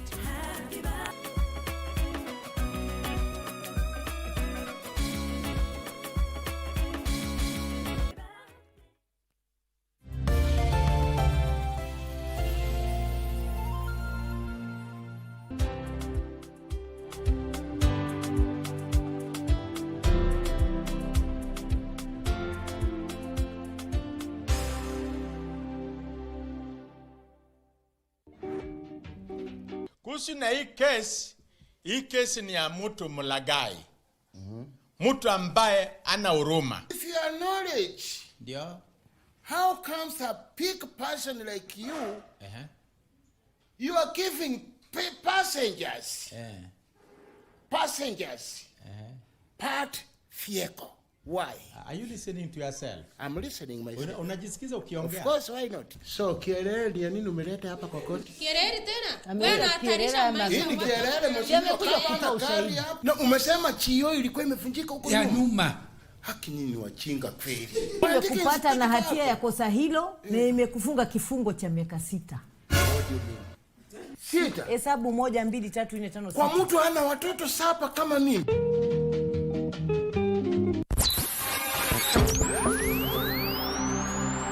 Pindi tunapowasha vifaa vyetu tunapata fursa ya kutangamana na wasikilizaji wetu. Karibu sana thĩinĩ wa tabarĩra ya Rwiga. Tunapeperusha utangazaji uliobobea katika habari, nĩ ũndũ wa macio na mangĩ maingĩ, burudani, ni harĩa tũkoragwo tũkĩigua nyĩmbo mwaki nyĩmbo hot, na hamasisho la kiroho. Usiachwe nyuma. Jiunge nasi kwa safari ya kufana katika 99.5 FM. Shoro FM.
Tenugui hand towels have long been a feature of daily life in Japan. Made from thin cotton, they come in a standard size of 35 by 90 centimeters.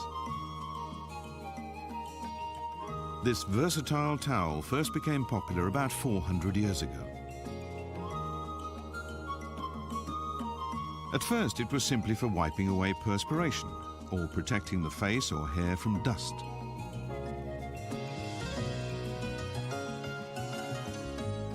But even today, people are still finding new uses for tenugui. They're a great way to wrap box lunches and drink bottles, and even things like tissue boxes.